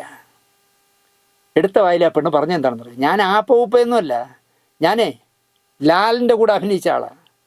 അവളവിടെ നിൽക്കട്ടെ. അവള് IAS കിട്ടിയ ദിവ്യ എസ് അയ്യർ അവിടെ നിൽക്കട്ടെ എന്ന് അവളെന്നാണ് പറയണേ, IAS കാര്യം. ഞാൻ ആസ്വദിച്ച് ഭക്ഷണം കഴിക്കുന്ന ആളാണ്. എനിക്ക് സമയമെടുത്തേ കഴിക്കാൻ പറ്റും, ഞാൻ സമയമെടുത്ത് കഴിച്ചിട്ടേ ഇവിടുന്ന് മാറൂ എന്ന് പറഞ്ഞു. എന്നോട് ബെന്നി പറഞ്ഞത്, അവൾ മനഃപൂർവ്വം ഒരു 15-20 മിനിറ്റൂടെ വൈകി വീണ്ടും ചോറ് വരുത്തി വീണ്ടും മീൻകറി വാങ്ങി അങ്ങനെ അവിടെ ഇരുന്ന് ക്ഷമ കിട്ടുന്നതുവരെ കഴിച്ചിട്ടേ അവൾ മാറിയുള്ളൂ. ആ മാറാത്തതിന് അവൾ പറയുന്ന കാരണം, മോഹൻലാലിൻ്റെ പടത്തിൽ ഒരു ഊപ്പ വേഷം അവൾ ചെയ്തു. അതുകൊണ്ട് തന്നെ ഞാനും ദിവ്യ എസ് അയ്യർ എന്ന് പറഞ്ഞ IAS കാരിയും കൂടെ നോക്കിയാൽ ഞാനാണ് മേളിൽ എന്നാണ് അവൾ പറയുന്നത്. ഇപ്പോൾ കമ്മീഷന് മുന്നിൽ പരാതി കൊടുത്തിരിക്കുന്ന ഐറ്റംസ് ഇത്തരക്കാരാണെന്നാണ് ബെന്നി പറയുന്നത്. കാരവാൻ തന്നില്ല, മൂത്രമൊഴിക്കാൻ പറ്റുന്നില്ല, പ്രതിഫലം കുറവ്, വർക്ക് കഴിഞ്ഞപ്പോൾ കാറിൽ വീട്ടിൽ കൊണ്ടാക്കിയില്ല എന്നൊക്കെയാണ് പറയുന്നത്. മലയാളത്തിൽ ഇപ്പോൾ ഒരു ജൂനിയർ ആർട്ടിസ്റ്റായിട്ട് അഭിനയിക്കാൻ പോയാൽ ആണുങ്ങൾക്ക് 800 രൂപയും പെണ്ണുങ്ങൾക്ക് 1000 രൂപയും കിട്ടും. അണ്ടർലൈനിട്ട് കേൾക്കണം, ആണുങ്ങൾക്ക് 800 രൂപയും പെണ്ണുങ്ങൾക്ക് 1000 രൂപയും. തമിഴ് സിനിമയാണ് നടക്കുന്നതെങ്കിൽ പെണ്ണുങ്ങൾക്ക് 2000 രൂപ കിട്ടും. അപ്പോൾ ഈ അടുത്ത കാലത്ത് ഒരു സിനിമയിൽ അഭിനയിക്കാൻ മറയ്ക്കാതെ അഭിനയിക്കണം. പക്ഷേ ഫ്രണ്ട് കാണിക്കില്ല, ബാക്ക് ഷോട്ടേ കാണിക്കുള്ളൂ. മറച്ചിട്ടില്ല എന്ന് കാണിക്കാൻ വേണ്ടി ബാക്ക് ന്യൂഡായിട്ട് കാണിക്കും. അപ്പോൾ അതിനുവേണ്ടി ഒരു 10-20 പെണ്ണുങ്ങളെ വേണം, പല പ്രായത്തിലുള്ള ജൂനിയർ ആർട്ടിസ്റ്റുകളെ സപ്ലൈ ചെയ്യുന്ന ഒരു സപ്ലയറെ, അയാളെ കോർഡിനേറ്റർ അതാണ് ഇപ്പോൾ വിളിക്കുന്നത്. ഇപ്പോൾ സപ്ലയർ എന്ന് പറഞ്ഞാൽ അവർക്ക് ദേഷ്യം വരും. കോർഡിനേറ്റർ ഒരു പയ്യനെ ഇത് ഏൽപ്പിച്ചു. ഒരു കുട്ടിക്ക് അവൻ പറഞ്ഞു, ഞാൻ 20 പേരെ കൊണ്ടുവരാം, പക്ഷേ ഒരാളിന് ഒരു ദിവസം 10,000 രൂപ വെച്ച് കൊടുക്കണം. അപ്പോൾ ഈ മറയ്ക്കാതെ നിൽക്കുന്ന ഷോട്ട് എടുക്കാതിരിക്കാൻ പറ്റില്ലല്ലോ. 10,000 രൂപ വെച്ച് ഫിക്സ് ചെയ്തു 20 പേരെ. അപ്പോൾ എത്ര? 2 ലക്ഷം രൂപ ഒരു ദിവസം. അങ്ങനെ 10-30 ദിവസം വേണം. ഇയാളെന്ത് ചെയ്യുന്നറിയോ? അല്പം സ്വല്പം ശരീരം കാണിക്കാൻ മടിയില്ലാത്ത 20 പെണ്ണുങ്ങളെ, നല്ല സുന്ദരികളായ 20 പെണ്ണുങ്ങളെ ഫിക്സ് ചെയ്തിട്ട് അവരോട് പറഞ്ഞു, നിങ്ങൾ തുണി വെച്ച് മറച്ചോ, ബാക്കേ എടുക്കുകയുള്ളൂ, നിങ്ങൾ ഫ്രണ്ടിലൊരു തോർത്ത് വെച്ച് മറച്ചാൽ മതിയല്ലോ, മുഖമൊന്നും കാണിയില്ല. അപ്പോൾ ആരാണ് ചെയ്തതെന്ന് ആരും അറിയില്ല. ദിവസം 4,000 രൂപ വെച്ച് തരാം. ചെയ്യുന്നു എന്നിട്ട് ചാടി വീണു 20 പേര് ഞങ്ങൾ ചെയ്യാം. അപ്പോൾ 4000 രൂപ വെച്ച് 30 ദിവസം അഭിനയിക്കുമ്പോൾ ഒരാളിന് 1,20,000 രൂപ കിട്ടും. പക്ഷേ ആ ഒരാളിൻ്റെ നിന്ന് ഈ ഏജൻറ്റിന് 1,80,000 രൂപ കിട്ടും. അങ്ങനെ ചിത്രീകരിക്കുന്നതിനിടയിൽ ആ പടത്തിൻ്റെ നിർമ്മാതാവ് ആ പടത്തിലൊരു വേഷത്തിൽ അഭിനയിക്കുന്നുണ്ട്. നിങ്ങൾക്ക് പടം ഗസ് ചെയ്താൽ കിട്ടും. ഈ അടുത്ത കാലത്ത് ഇറങ്ങിയതാണ്. നിർമ്മാതാവ് വേഷം ചെയ്യുന്നുണ്ട്. പക്ഷേ ഈ നിർമ്മാതാവ് ഇദ്ദേഹമാണ്. പേര് വലിയ പ്രശസ്തമായ പേരാണ്. പക്ഷേ ഇദ്ദേഹമാണ് അദ്ദേഹമെന്ന് അവിടെയുള്ള പലർക്കും അറിയില്ല. ഒരു നാൾ നിർമ്മാതാവ് ആഹാരം കഴിച്ചിട്ട് ഈ മറയ്ക്കാതെ ഇരിക്കുന്ന നടികളുടെ ഇടയിൽ കസേരയിട്ട് ഇങ്ങനെ ഇരിക്കുകയാണ്. അപ്പോൾ ചുമ്മാ അദ്ദേഹം കുശലങ്ങൾ ചോദിച്ചു. കാശൊക്കെ കിട്ടുന്നുണ്ടോ എന്ന് ചോദിച്ചു. കിട്ടും സാർ. പക്ഷേ നല്ല പ്രതിഫലമാണോ? എവിടെ സാറേ, ഈ നിർമ്മാതാവെന്ന് പറഞ്ഞാൽ പരമ എച്ചിയാണ് സാറേ. നക്കി കോടിക്കണക്കിന് രൂപ സർക്കാർ എടുത്തുകൊണ്ട് പോയാലും അവന് കൂസലൊന്നുമില്ല. നമുക്ക് തുച്ഛമായ പ്രതിഫലമാണ് സാറേ. നിങ്ങൾക്ക് എത്ര ശമ്പളം? സാറേ ഞങ്ങൾക്ക് ദിവസം 4,000 രൂപ. സാമദ്രോഹി, ഒരു 10,000 രൂപ വെച്ചെങ്കിൽ തന്നൂടെ എന്നും പറഞ്ഞ് കുറേ തെറി നിർമ്മാതാവിനെ. 4,000 രൂപ കിട്ടുള്ളൂ. 4,000 രൂപ കിട്ടുള്ളൂ സാറേ. നമ്മൾ തുണി കൊടുക്കാതെ നിന്നും കൊടുക്കണം എന്നൊക്കെ പറഞ്ഞ് കുറേ അങ്ങ് പറഞ്ഞു. നിർമ്മാതാവ് പതുക്കെ അവിടെ എണീറ്റ് പോയിട്ട് അദ്ദേഹത്തിന് എർത്തുകളുണ്ടല്ലോ, ആ ഒരു എർത്തിൻ്റെ പറഞ്ഞ് ആ സപ്ലയറെ വിളിക്കാൻ പറഞ്ഞു, കോർഡിനേറ്ററെ. അവനെ വിളിച്ച് അവനോട് ചോദിച്ചു, ഇവിടെ അഭിനയിക്കാൻ വരുന്ന പെൺകുട്ടിക്ക് നീ എത്ര രൂപ വെച്ച് കൊടുക്കണേ?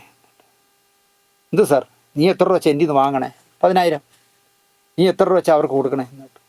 4,000. എന്ത് പിന്നെ ഞാനിത് മുട്ടയിറങ്ങുന്നത് ചുമ്മാ എന്നൊക്കെ പറഞ്ഞാൽ അവൻ റൈസായി. അപ്പം തന്നെ നിർമ്മാതാവ് വലിയ ആയിരക്കണക്കിന് കോടിയുള്ള ആളല്ലേ അയാൾ. അപ്പം തന്നെ SP DSP ആരെ വിളിച്ചു ആ സ്ഥലത്തെ. വണ്ടി വരുന്നു, ഏജൻറ്റിനെ പൊക്കി ലോക്കപ്പിലാക്കി. ലോക്കപ്പിലായ ഏജൻറ്റ് കുറച്ച് നേരമൊക്കെ മിണ്ടാതിരുന്നു. എന്നിട്ട് പറഞ്ഞു, ഒരു പോലീസുകാരനോട് പറഞ്ഞു, സാറേ ആ പടത്തിൻ്റെ സെറ്റിൽ നിന്ന് ഒന്നിൽ നിർമ്മാതാവ്, ഇല്ലെങ്കിൽ അയാളുടെ എർത്ത്, ഇല്ലെങ്കിൽ പ്രൊഡക്ഷൻ കൺട്രോളർ, ഇല്ലെങ്കിൽ അതിൻ്റെ സംവിധായകൻ, ഇവരിലാരെങ്കിലും, ഇവരാരും വരാൻ പറ്റില്ലെങ്കിൽ അവർക്കുള്ള വക്കീലുണ്ടല്ലോ, ആ വക്കീലിനെ വരാൻ പറയണം, എനിക്കൊരു അത്യാവശ്യം ഒരു കാര്യം പറയേണ്ടത്. വിവരം സെറ്റിൽ അറിയിച്ചു. വക്കീൽ കാണാൻ വന്നു. വക്കീൽ കാണാൻ വന്നപ്പോൾ വക്കീലിൻ്റെ കൂളായിട്ട് അവൻ പറഞ്ഞു, സാറേ ഞാൻ കൊണ്ടുവന്ന പിള്ളേരിൽ 6 പേരെ ആ സംവിധാന പ്രതിഭ ഉപയോഗിച്ചിട്ടുണ്ട്. ഞാൻ കൊണ്ടുവന്ന പിള്ളേരിൽ 4 പേരെ ഈ അപ്പൂപ്പൻ്റെ പ്രായമുള്ള നിർമ്മാതാവ് ഉപയോഗിച്ചിട്ടുണ്ട്. ഞാൻ ഒരു വാക്ക് പറഞ്ഞാൽ എൻ്റെ കൂടെ വന്ന ആ പെൺകുട്ടികളിൽ 2-3 പേരെങ്കിലും മൊഴി കൊടുക്കും. ഞാൻ ഇത് കേസാക്കാൻ തീരുമാനിച്ചു സാറേ. സാർ ആ മൊഴിയൊന്ന് എഴുതിയെടുക്കണേ. പോലീസുകാരൻ്റെ പറഞ്ഞ് ഞാനിപ്പം മൊഴി കൊടുക്കും. അവർ വന്ന് സാക്ഷി ഒപ്പിടുകയും ചെയ്യും. അരമണിക്കൂർ ആവുന്നതിന് മുമ്പേ ഈ ഏജൻറ്റിനെ അവിടെ നിന്ന് ഇറക്കി വിട്ടു. ഒരു കേസും ഇല്ല, ഒരു തേങ്ങയില്ല, സംഭവം ഓക്കെ ആയി. ഈ സംവിധാനം ചെയ്ത പ്രതിഭ, ഞാൻ പേര് പറയാതെ നിങ്ങൾക്ക് മനസ്സിലാവുമെന്നാണ് എൻ്റെ വിശ്വാസം. ഇപ്പോൾ 15 പേരെ ഗുണ്ടകളുടെ ലിസ്റ്റ് എൻ്റെ ഉണ്ടെന്ന് പറഞ്ഞ് നടക്കുക. ഇതാണ് ജോലി, മനസ്സിലായില്ലേ? എന്നിട്ട് അവൻ ഇങ്ങനെ നെളിഞ്ഞ് നടക്കുക. മലയാള സിനിമയെ നിയന്ത്രിക്കുന്ന 15 പേരുള്ള പവർ ഗ്രൂപ്പ്. ഒരു നടൻ ഈ ഗ്രൂപ്പിനെ വിളിച്ചത് മാഫിയ സംഘം എന്നാണ്. ഹേമ കമ്മിറ്റിയുടെ റിപ്പോർട്ടിലുള്ളതാണ്. ഈ 15 അംഗ പവർ ഗ്രൂപ്പിനെ ഒരു നടൻ വിളിച്ചത് മാഫിയ ഗ്രൂപ്പ് എന്നാണ്. അങ്ങനെ മാഫിയ എന്ന് വിളിച്ചതുകൊണ്ട് ഈ നടനെ അപ്രഖ്യാപിത വിലക്ക് കാരണം പിന്നീട് സീരിയൽ രംഗത്തേക്ക് പോകേണ്ടി വന്നു എന്നും ഹേമ റിപ്പോർട്ടിൽ പറയുന്നു. ഒരു നടൻ എന്തിനാണ് രഹസ്യമാക്കി വയ്ക്കുന്നതെന്ന് എനിക്ക് മനസ്സിലാവുന്നില്ല. ആ നടൻ്റെ പേര് തിലകൻ എന്നായിരുന്നു. പരസ്യമായി തിലകൻ തന്നെ ഈ കാര്യം പറഞ്ഞിട്ടുണ്ട്.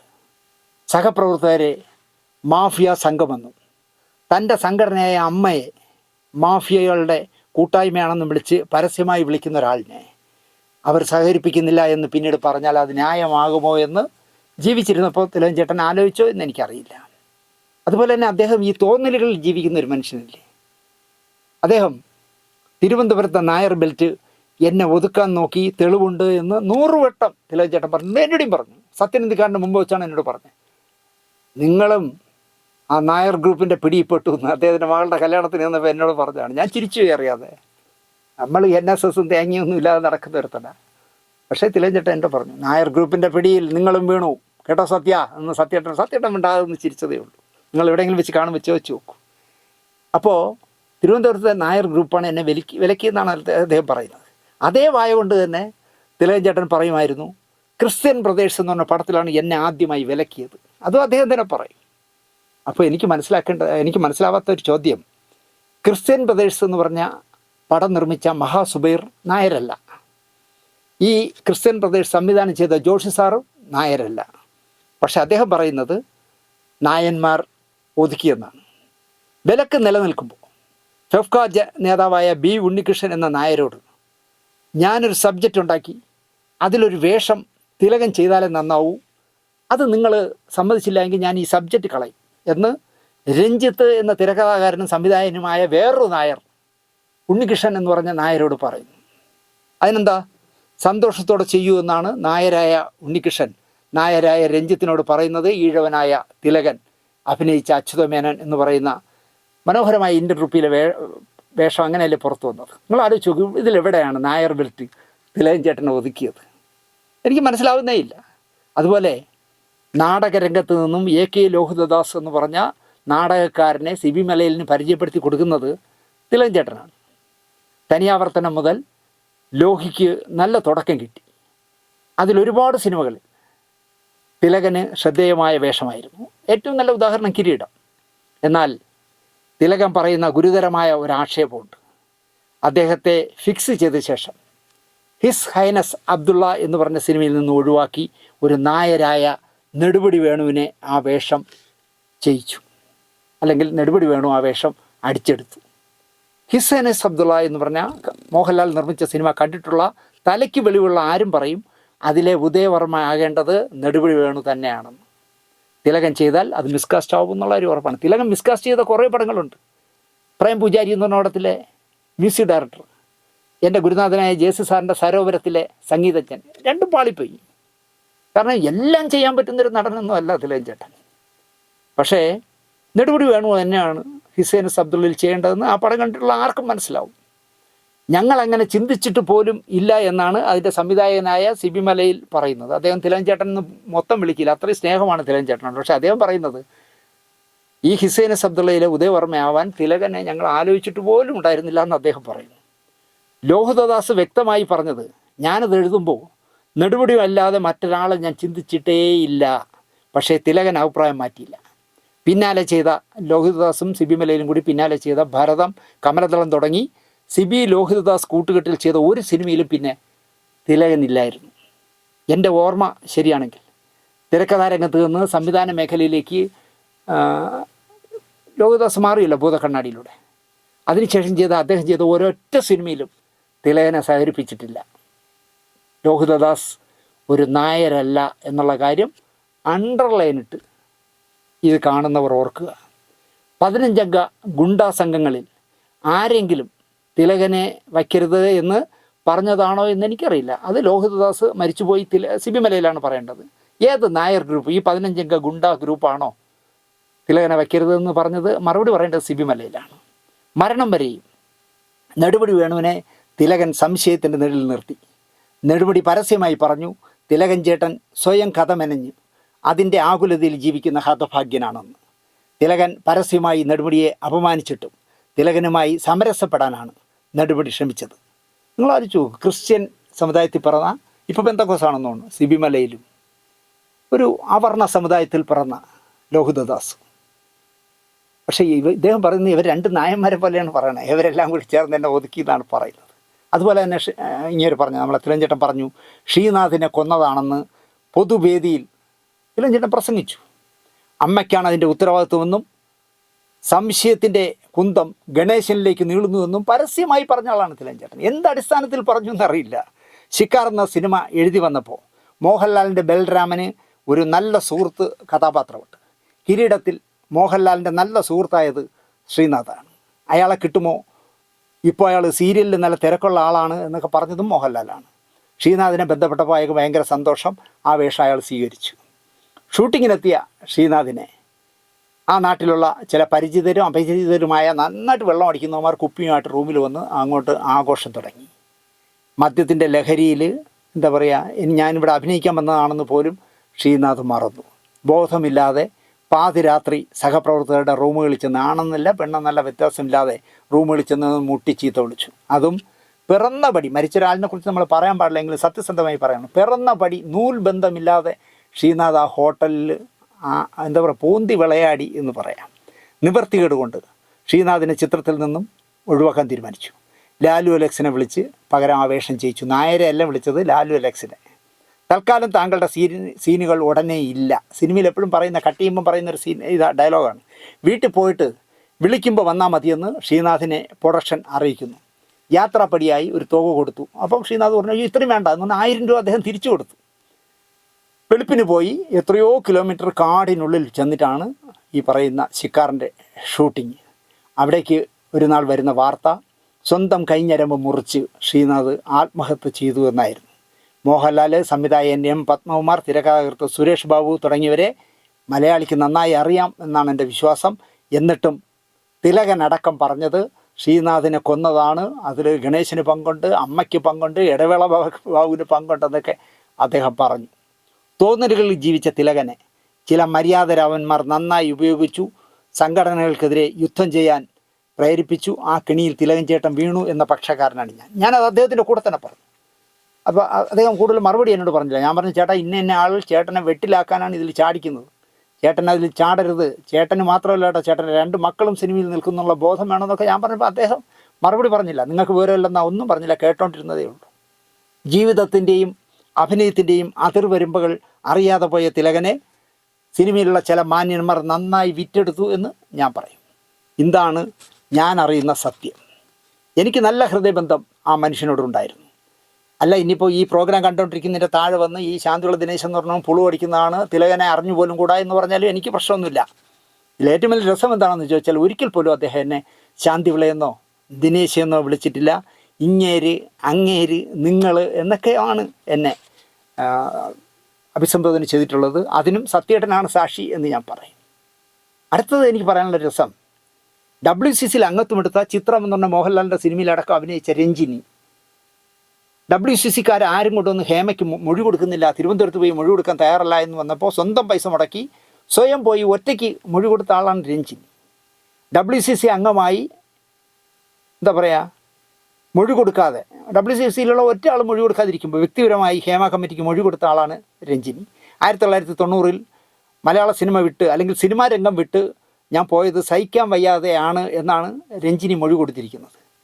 അത് റിപ്പോർട്ടർ ചാനലിൽ അരുണിനോട് അവർ പറയുകയും ചെയ്തു, ഞാൻ അങ്ങനെയാണ് മൊഴി കൊടുത്തതെന്ന്. എനിക്ക് സഹിക്കാൻ വയ്യ, മലയാള സിനിമയിലെ ഈ പ്രശ്നങ്ങൾ കാരണം, ഈ പീഡനം കാരണം 1990 ഞാൻ സിനിമ വിട്ടു എന്നാണ് മൊഴി കൊടുത്തത്. WCCക്കാർ എല്ലാവരും കൊച്ചിയിൽ ആയതിനാൽ അവർക്ക് വരാൻ പറ്റിയില്ല. പക്ഷേ കൊച്ചിക്കാരിയായ രഞ്ജിനി മാത്രം സ്വന്തം പൈസ മുടക്കി സ്വന്തമായി കാറെടുത്ത് അവർ തന്നെ പറയുന്നുണ്ട്. അവർ പറഞ്ഞ് എൻ്റെ ഉത്തരങ്ങളെല്ലാം കേട്ട് ഹേമ കമ്മിറ്റി ഞെട്ടി ഷോക്കായി എന്നാണ് അവർ പറയുന്നത്. രഞ്ജിനി ഇങ്ങനെ അനുഭവിച്ചെങ്കിൽ മറ്റുള്ളവർക്ക് എന്തൊക്കെ ഉണ്ടായി കാണുമെന്ന് ഹേമ കമ്മിറ്റിക്കാർ ഞെട്ടിയത്രേ. ഞാൻ പീക്കിൽ നിൽക്കുമ്പോൾ എന്തിനാ ഞാൻ ഓടിപ്പോയത്, സഹിക്കാൻ പറ്റാത്തതുകൊണ്ടാണ് ഓടിപ്പോയതെന്നാണ് ഇന്നലെ റിപ്പോർട്ടർ ചാനലിൽ അരുണിനോട് പറഞ്ഞത്. ഞാനിതാ ഈ ക്യാമറയുടെ മുന്നിലിരുന്ന് പറയുന്നു, രഞ്ജിനി പറഞ്ഞത് 100% പച്ചക്കള്ളമാണ്. കമ്മിറ്റിയുടെ മുമ്പ് പറഞ്ഞ പച്ചക്കള്ളങ്ങളിലൊന്ന് രഞ്ജിനിയുടെയാണ്. കാരണം ഒരു ഖണ്ഡകാവ്യം എന്ന് പറഞ്ഞ് സായികുമാർ നായകനാകുന്ന ഒരു സിനിമ തിരുവനന്തപുരത്ത് ചിത്രീകരിച്ചു.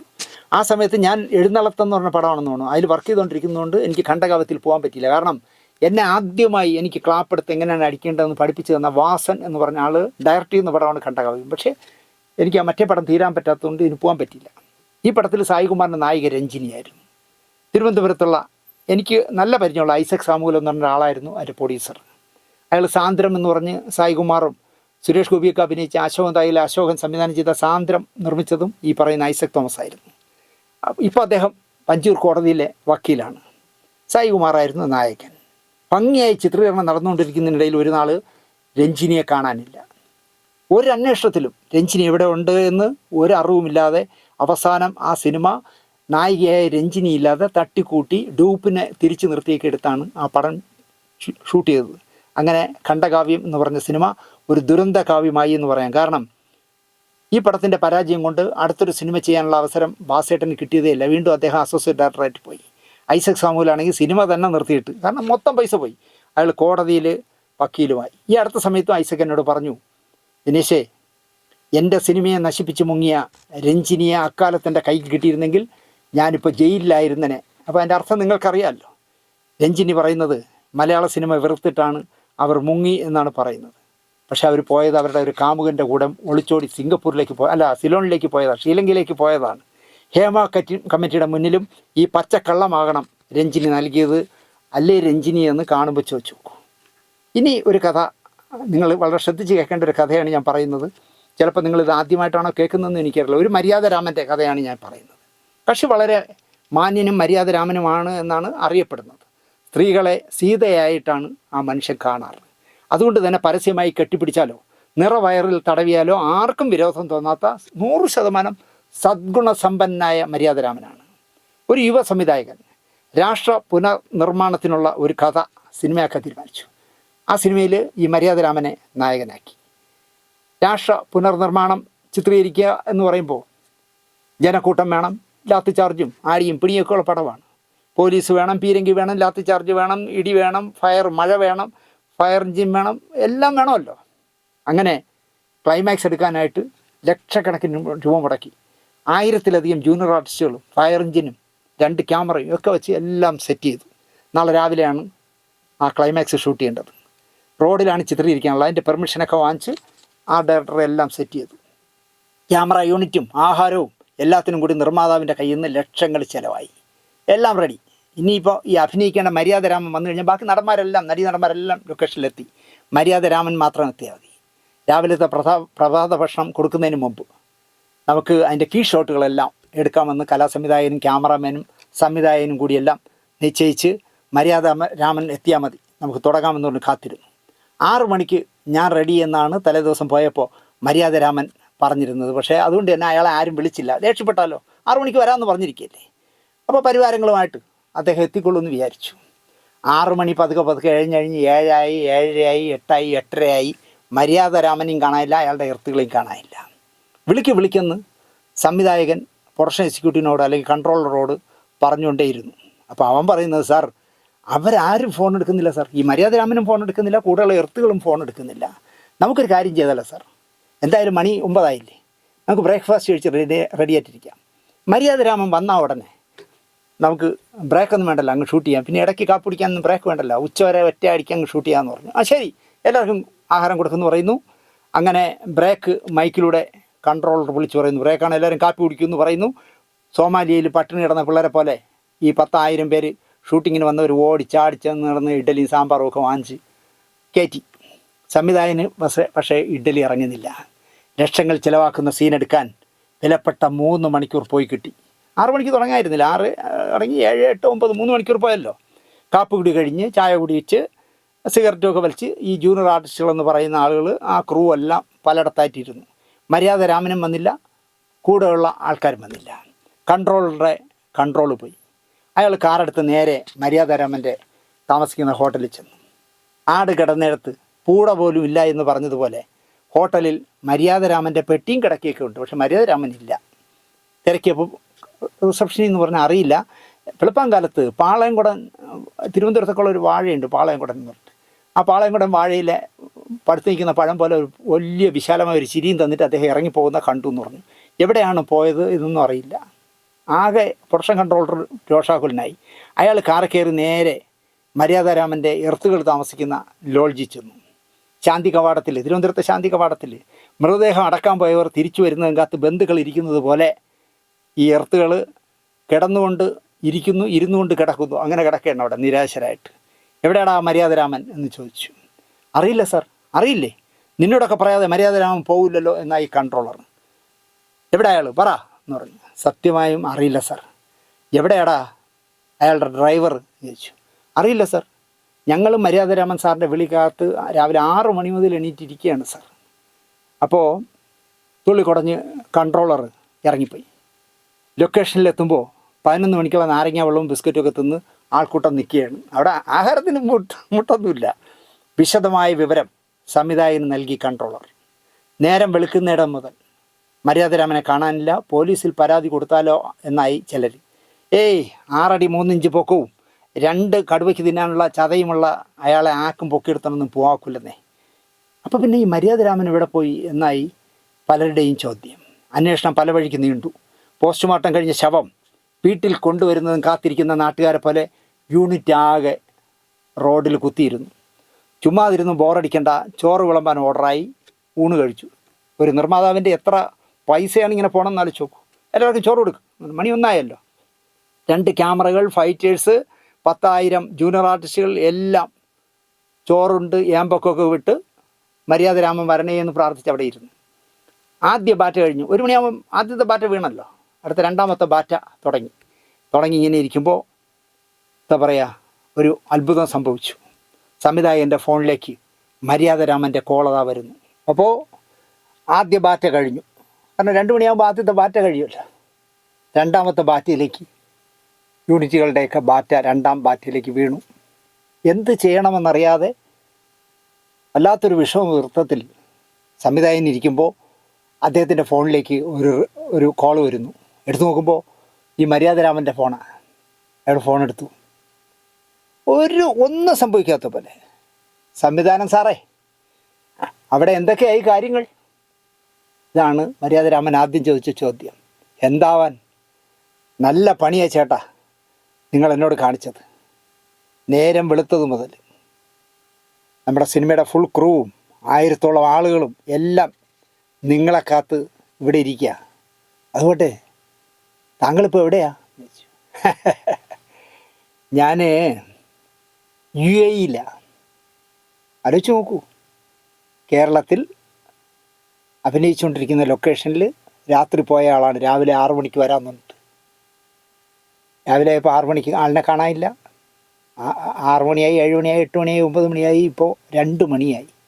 2 മണിയായപ്പോൾ മഹാൻ വിളിച്ച് പറയുകയാണ്, ഞാൻ UAE എവിടെ?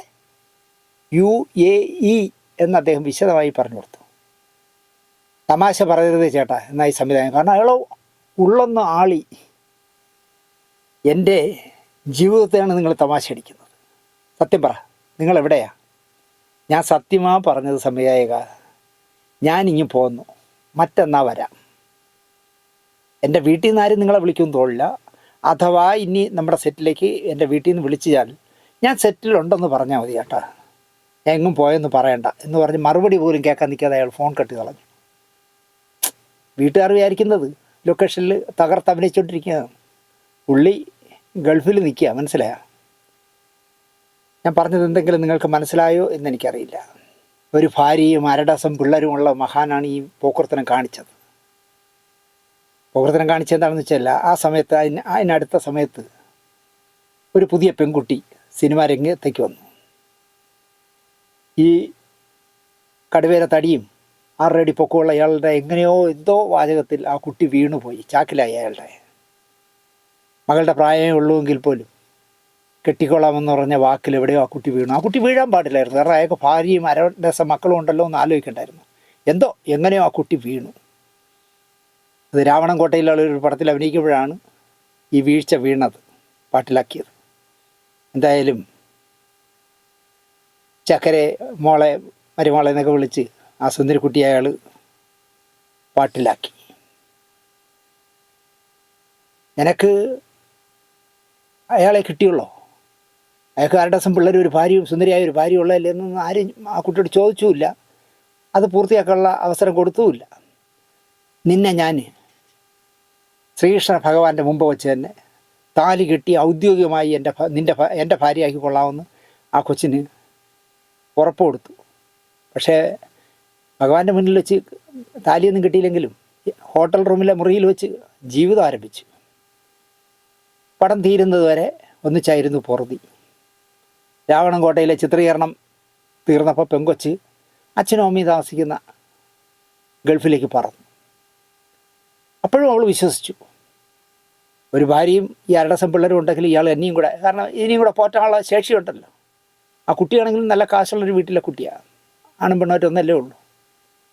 ദിവസമുള്ള സൊള്ളലുകൾക്കിടയിൽ അവൾ മര്യാദരാമനോടൊരു കാര്യം പറഞ്ഞു. നാളെ മുതൽ 2 നാൾ അച്ഛനും അമ്മയും ഇവിടെ ഉണ്ടാവില്ല, ഞാൻ ഒറ്റയ്ക്ക് വീട്ടിലുള്ളൂ, ഗൾഫിലെ വീട്ടിലുള്ളൂ. കേൾക്കേണ്ട താമസം, ഷൂട്ടിങ്ങും പുല്ലും ഒക്കെ അവിടെ ഇട്ട്, സിനിമയുടെ എന്തൊരു ആത്മാർത്ഥയെന്ന് ആലോചിച്ച് നോക്കി. ഷൂട്ടിങ്ങും എല്ലാം ആൾക്കൂട്ടും ബഹളവും ഫയർ എഞ്ചിനും പോലീസും ഒക്കെ വെച്ചാണ് നാളെ ഷൂട്ട് ചെയ്യണമെന്നൊന്നും അയാൾ ഓർത്തൊന്നുമില്ല. പെണ്ണല്ലേ, കിളുന്ത് പെണ്ണല്ലേ. അയാൾ പറന്ന് ഗൾഫിലെ വീട്ടിലെത്തി, UAE വീട്ടിലെത്തി. എലിക്ക് പ്രാണവേദന, പൂച്ചയ്ക്ക് വിളയാട്ടം എന്ന് പറഞ്ഞ കണക്ക് ലക്ഷങ്ങൾ നഷ്ടമാക്കി ചിത്രീകരണം നിലയ്ക്കുമ്പോൾ മര്യാദരാമൻ മണലാരണ്യത്തിൽ യുവമിഥുനങ്ങളെപ്പോലെ ഹണിമൂൺ പോലെ ആഘോഷിക്കുകയായിരുന്നു. പക്ഷേ മലയാളി പൊട്ടന്മാർ ഇപ്പോഴും കരുതുന്നത് മലയാള സിനിമ കണ്ട ഏറ്റവും നല്ല മര്യാദരാമൻ ഈ മഹാനാണ് എന്നാണ്. ഇതൊക്കെയാണ് എനിക്ക് അയാളുടെ പുച്ഛമുള്ളത്. ഒരു ഭാര്യയും അരടസം പിള്ളേരുമുള്ള ഈ അച്ഛൻ്റെ പ്രായമുള്ള കാമുകൻ രാസക്രീഡയ്ക്ക് അപ്പുറം തന്നെ വഞ്ചിക്കുമെന്ന് ആ സുന്ദരി പെണ്ണും കരുതിയില്ല. വഞ്ചിച്ചതറിഞ്ഞപ്പോൾ ദുഃഖമെല്ലാം ഉള്ളിലൊതുക്കി അവൾ മാരക രോഗത്തിന് അടിമയായി. രക്ഷ നേടാനുള്ള പരീക്ഷണങ്ങളിൽ ഇപ്പോഴും ജീവിക്കുന്നു ആ പാവം പെങ്കൊച്ച്. ഒരു ഹേമ കമ്മീഷൻ റിപ്പോർട്ടിലും മര്യാദരാമൻ്റെ ഈ കഥ വരില്ല. കാരണം റിപ്പോർട്ട് കൊടുക്കാൻ പോകണവന്മാരെല്ലാം ഇയാളെ സപ്പോർട്ട് ചെയ്യുന്നവരാണ്. അതുകൊണ്ട് തന്നെ അയാളുടെ പേര് ഹേമ കമ്മീഷൻ റിപ്പോർട്ടിൽ വരില്ല. ഇങ്ങനെ ഒരു നടിയെ ഇങ്ങനെ പറ്റിച്ച്, അല്ലെങ്കിൽ ഭാര്യയും അരടസം പിള്ളേരും ഉള്ള ആൾ ഇങ്ങനെയൊക്കെ ചെയ്തു എന്നൊന്നും ആരും പറയില്ല. കാരണം അവളും പരാതി കൊടുക്കില്ല. ഒരു നല്ല തന്തയ്ക്ക് പറഞ്ഞ കൊച്ചല്ലേ. അതുകൊണ്ട് തന്നെ അവൾ പരാതിക്കും പോയില്ല. ഈ കഥ വേണമെങ്കിൽ എനിക്ക് സാങ്കല്പികമാണ് എന്നൊക്കെ നിങ്ങളുടെ പറയാം. പക്ഷേ ഈ കഥ 100% നടന്നതാണ് എന്ന് അതിശയോക്തിയില്ലാതെ നിങ്ങൾ വിശ്വസിക്കണം. നടന്ന സംഭവമാണ് ഞാൻ ഈ പറഞ്ഞത്. ഇനി ഒരു കഥ കൂടെ പറഞ്ഞ് ഇന്നത്തെ എപ്പിസോഡ് അവസാനിപ്പിക്കാം. ഒരുപാട് നീണ്ടുപോയി എന്ന് എനിക്ക് തോന്നുന്നു.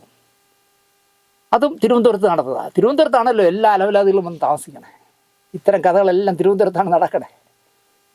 മലയാളത്തിലെ ഒരു വലിയ നടൻ സിനിമയിൽ നിന്ന് കഷ്ടപ്പെട്ട് ഉണ്ടാക്കിയ കാശുകൊണ്ട് ഒരു ഫ്ലാറ്റ് വാങ്ങി.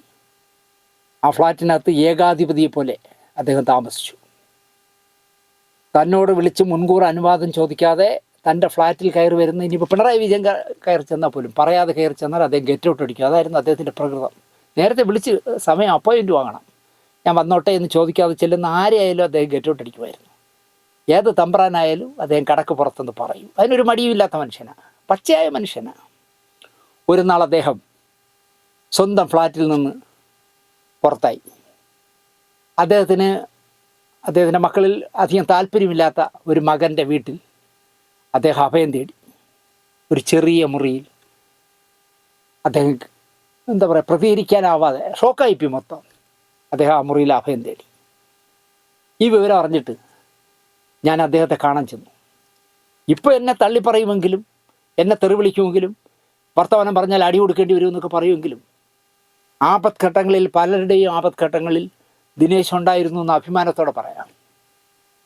ഈ വലിയ മനുഷ്യൻ ഫ്ലാറ്റിൽ നിന്ന് ഒരു കൊച്ചു കുടിസുമുറിയിലേക്ക് മാറി എന്നറിഞ്ഞപ്പോൾ ഞാനവിടെ അന്വേഷിച്ചു. എന്നപ്പോൾ പുറത്ത് മകൻ നിൽപ്പുണ്ട്. ഈ അച്ഛൻ്റെ മുമ്പ് നിൽക്കാനുള്ള ചങ്കൂറ്റൊന്നുമില്ല. ഇപ്പോൾ ആന പൂനാന്ന് പറഞ്ഞ് വലിയ വാചകമൊക്കെ അടിക്കും. അച്ഛൻ്റെ മുമ്പ് നിൽക്കാനുള്ള ധൈര്യമൊന്നുമില്ല. മുറ്റത്തിങ്ങനെ നിൽക്കുക. ചെന്ന വാക്കിലെ ഞാൻ ചോദിച്ചു, എന്താ ഈ ഇങ്ങനെ പെട്ടെന്ന് ഇങ്ങോട്ട് താമസം മാറാൻ കാര്യം എന്താണെന്ന് ചോദിച്ചു. ചേട്ടൻ അച്ഛനോട് തന്നെ ചോദിക്കുമെന്നായി മകൻ. ചേട്ടൻ എന്നെ ആത്മാർത്ഥമായി എന്നെ ചേട്ടാന്ന് വിളിച്ചിരുന്ന ആളാണ്. ഇപ്പോൾ അവയെ മറ്റേന്നൊക്കെ പറയും. ചേട്ടൻ തന്നെ ചോദിക്കാൻ പറഞ്ഞു. ഒരു അനുവാദവും ചോദിക്കാതെ ഞാൻ ആ വലിയ മനുഷ്യനിരിക്കുന്ന മുറിയിലേക്ക് കയറി ചെന്നു. ലൈറ്റൊന്നും ഇടാതെ കട്ടിലിൽ ഈ കൈകൾ ഇങ്ങനെ ആക്കി ധരിപ്പിടിപ്പിച്ചുകൊണ്ട് കൂട്ടിലടച്ച സിംഹത്തെ പോലെ. അങ്ങനെ ആർക്കും കൂട്ടിലടയ്ക്കാൻ പറ്റാത്ത ഒരു പ്രകൃതമാണ്. പക്ഷേ അദ്ദേഹം ചിന്തിക്കാത്ത തലത്തിലേക്ക് അദ്ദേഹത്തിൻ്റെ ജീവിതം പോയപ്പോൾ കൂട്ടിലടച്ച സിംഹത്തെ പോലെ ഞെരിവിരി കൊണ്ടുകൊണ്ട് അദ്ദേഹം ഇരിക്കുകയാണ്. അകത്തേക്ക് ആരോ കടന്നു വന്നു എന്ന് അദ്ദേഹത്തിന് മനസ്സിലായി. ആ മനുഷ്യൻ ഇങ്ങനെ കൈ തെരുതി ഇങ്ങനെ നിലത്ത് നോക്കിയിരുന്ന മനുഷ്യൻ പതുക്കെ ഇങ്ങനെ എന്നെ നോക്കി. ആ കണ്ണുകളിൽ എനിക്ക് ഗൗരവം കാണാൻ കഴിഞ്ഞില്ല. കൃത്രിമമായി അദ്ദേഹം പിടിക്കുന്ന മസിൽ പിടുത്തു ആ കാഴ്ചയിൽ എനിക്ക് കാണാൻ പറ്റിയില്ല. നിസ്സംഗനായ, ആകുലനായ ഒരു പാവം വന്ധ്യവയോധികൻ്റെ നോട്ടമായിരുന്നു അദ്ദേഹം എന്നെ ഇങ്ങനെ നോക്കിയത്. ഇങ്ങനെ കൈ കാണിച്ചു ഇരിക്കാൻ. ഞാനിരുന്നു. എത്ര നേരം ഞങ്ങൾ ഒരക്ഷരം പോലും അങ്ങോട്ടും ഇങ്ങോട്ടും സംസാരിക്കാതെ ഇരുന്നു എന്ന് എനിക്ക് തന്നെ അറിയില്ല. അദ്ദേഹം ഒന്നും പറയാനില്ല അദ്ദേഹത്തിനെന്ന് തോന്നുന്നു. അതുകൊണ്ട് ഞാൻ തന്നെ മൗനം മുറിച്ചു. ഞാൻ ചോദിച്ചു, എന്താ ഈ മാറ്റത്തിന് കാരണം? ഏത് മാറ്റം എന്നായി അദ്ദേഹം. അല്ല, സ്വന്തം കൊട്ടാരത്തിൽ നിന്നുള്ള ഈ പലായനം എന്താ? കൊലപാതകയായി ജയിലിൽ പോകാനുള്ള പ്രായം കഴിഞ്ഞു, രോഗിയാണ്. അല്ലെങ്കിൽ തന്നെ ഞാൻ ആരെ കൊല്ലാൻ?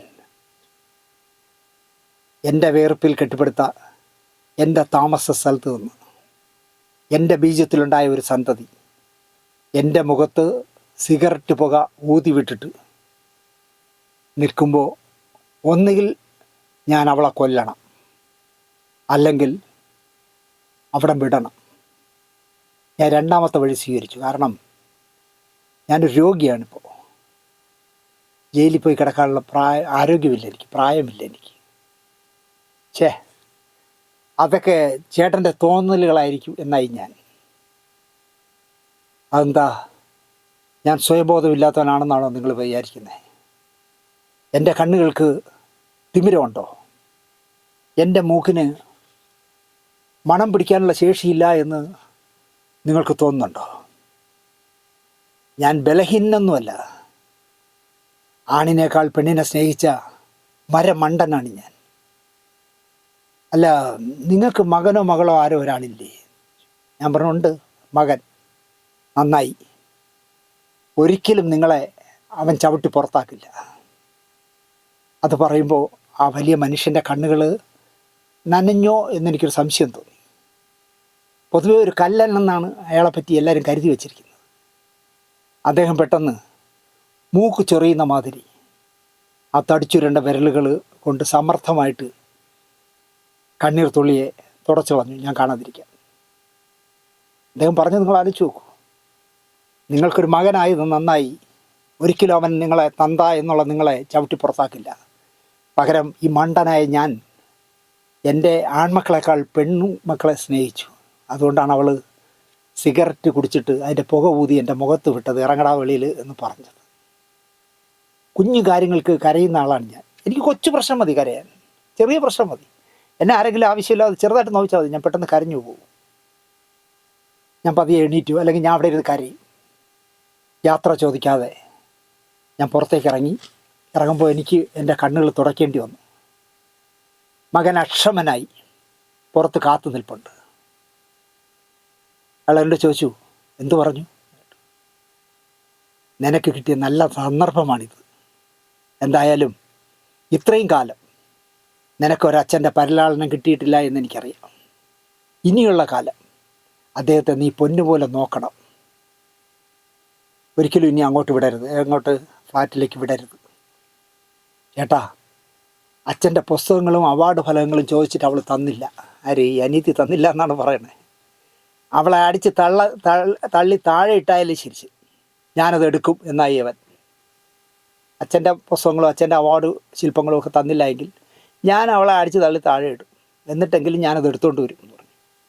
നീ ആദ്യം കയ്യിൽ കിട്ടിയ അച്ഛനെ നന്നായി നോക്ക്.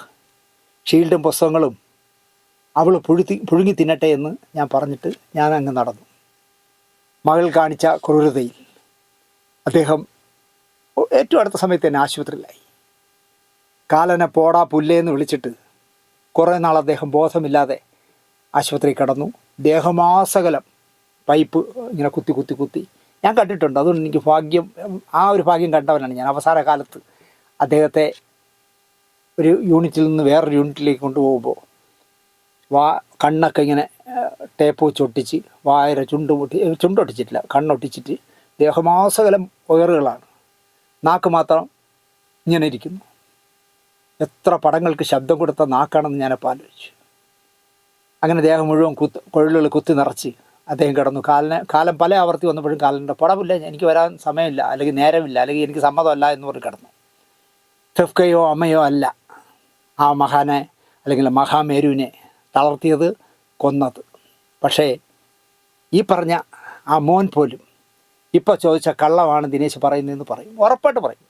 അങ്ങനെ ഒരു സംഭവം നടന്നിട്ടില്ല, ദിനേശ് എൻ്റെ വീട്ടിൽ വന്നിട്ടില്ല, ആ ലെവലാത് വെറുതെ കള്ളം പറയണമെന്ന് പറയും. പക്ഷേ ഞാൻ എൻ്റെ പ്രേക്ഷകരോട് പറയുന്നു, ഞാൻ ഈ പറഞ്ഞ അത്രയും കാര്യങ്ങൾ 100% സത്യമാണ്.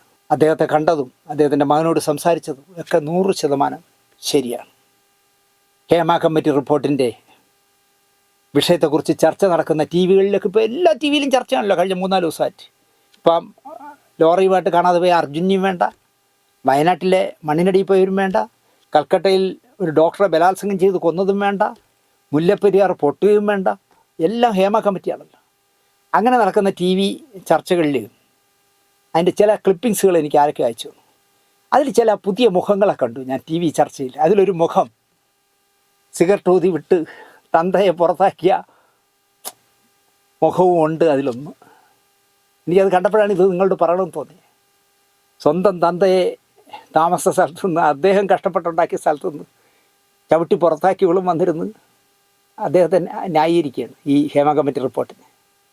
വരും ദിവസങ്ങളിൽ ഞാൻ ചിലപ്പോൾ ഒരു എപ്പിസോഡോട് ഇതേ വിഷയങ്ങൾ, അനുഭവങ്ങൾ വെച്ച് ചെയ്യേണ്ടി വരും. അത് ചെയ്യാം. ഇത് ഒരുപാട് നീണ്ടുപോയി, ചെയ്യാമെന്ന് മാത്രം പറഞ്ഞുകൊണ്ട്. ഹേമ കമ്മിറ്റി റിപ്പോർട്ട് അങ്ങനെ ഒരു കമ്മിറ്റിയെ വയ്ക്കേണ്ടായിരുന്നു എന്ന് എനിക്ക് തോന്നുന്നു. മലയാള സിനിമയെ മുഴുവൻ നാറ്റി. ഇന്ത്യൻ സിനിമയുടെ മുഖത്ത് മലയാള സിനിമ എന്ന് പറഞ്ഞാൽ വ്യഭിചാരികളുടെ ഒരു കൂട്ടായ്മയാണ് എന്നുള്ള ഒരു ഇമേജാണ് ഉണ്ടാക്കി വെച്ചിരിക്കുന്നത്. അതുകൊണ്ട് തന്നെ ഈ ഹേമ കമ്മിറ്റി വേണ്ടായിരുന്നു. ഇനി കോടതി 10-ാം തീയതി എന്താണ് പറയാൻ പോകണമെന്ന് എനിക്കറിയില്ല, നോക്കാം. ഇത്രയും മാത്രം പറഞ്ഞുകൊണ്ട് ഇതിനൊരു 2ാം ഭാഗം ചെയ്യേണ്ടി വരികയാണെങ്കിൽ ചെയ്യാമെന്ന് മാത്രം ഓർമ്മിപ്പിച്ചുകൊണ്ട്, ഞാൻ ഈ കഥയിൽ പറഞ്ഞ ഒരു കാര്യത്തിലും 1% പോലും കള്ളം പറയുകയോ വെള്ളം ചേർക്കുകയോ ചെയ്തിട്ടില്ല എന്ന് മാത്രം പറഞ്ഞു, അല്ലെങ്കിൽ ആരോടെങ്കിലും വിരോധം തീർക്കാൻ വേണ്ടി ചെയ്തതല്ല എന്ന് മാത്രം ഉറപ്പ് നൽകിക്കൊണ്ട് ഈ എപ്പിസോഡ് ഇവിടെ അവസാനിപ്പിക്കുന്നു. നന്ദി, നമസ്കാരം.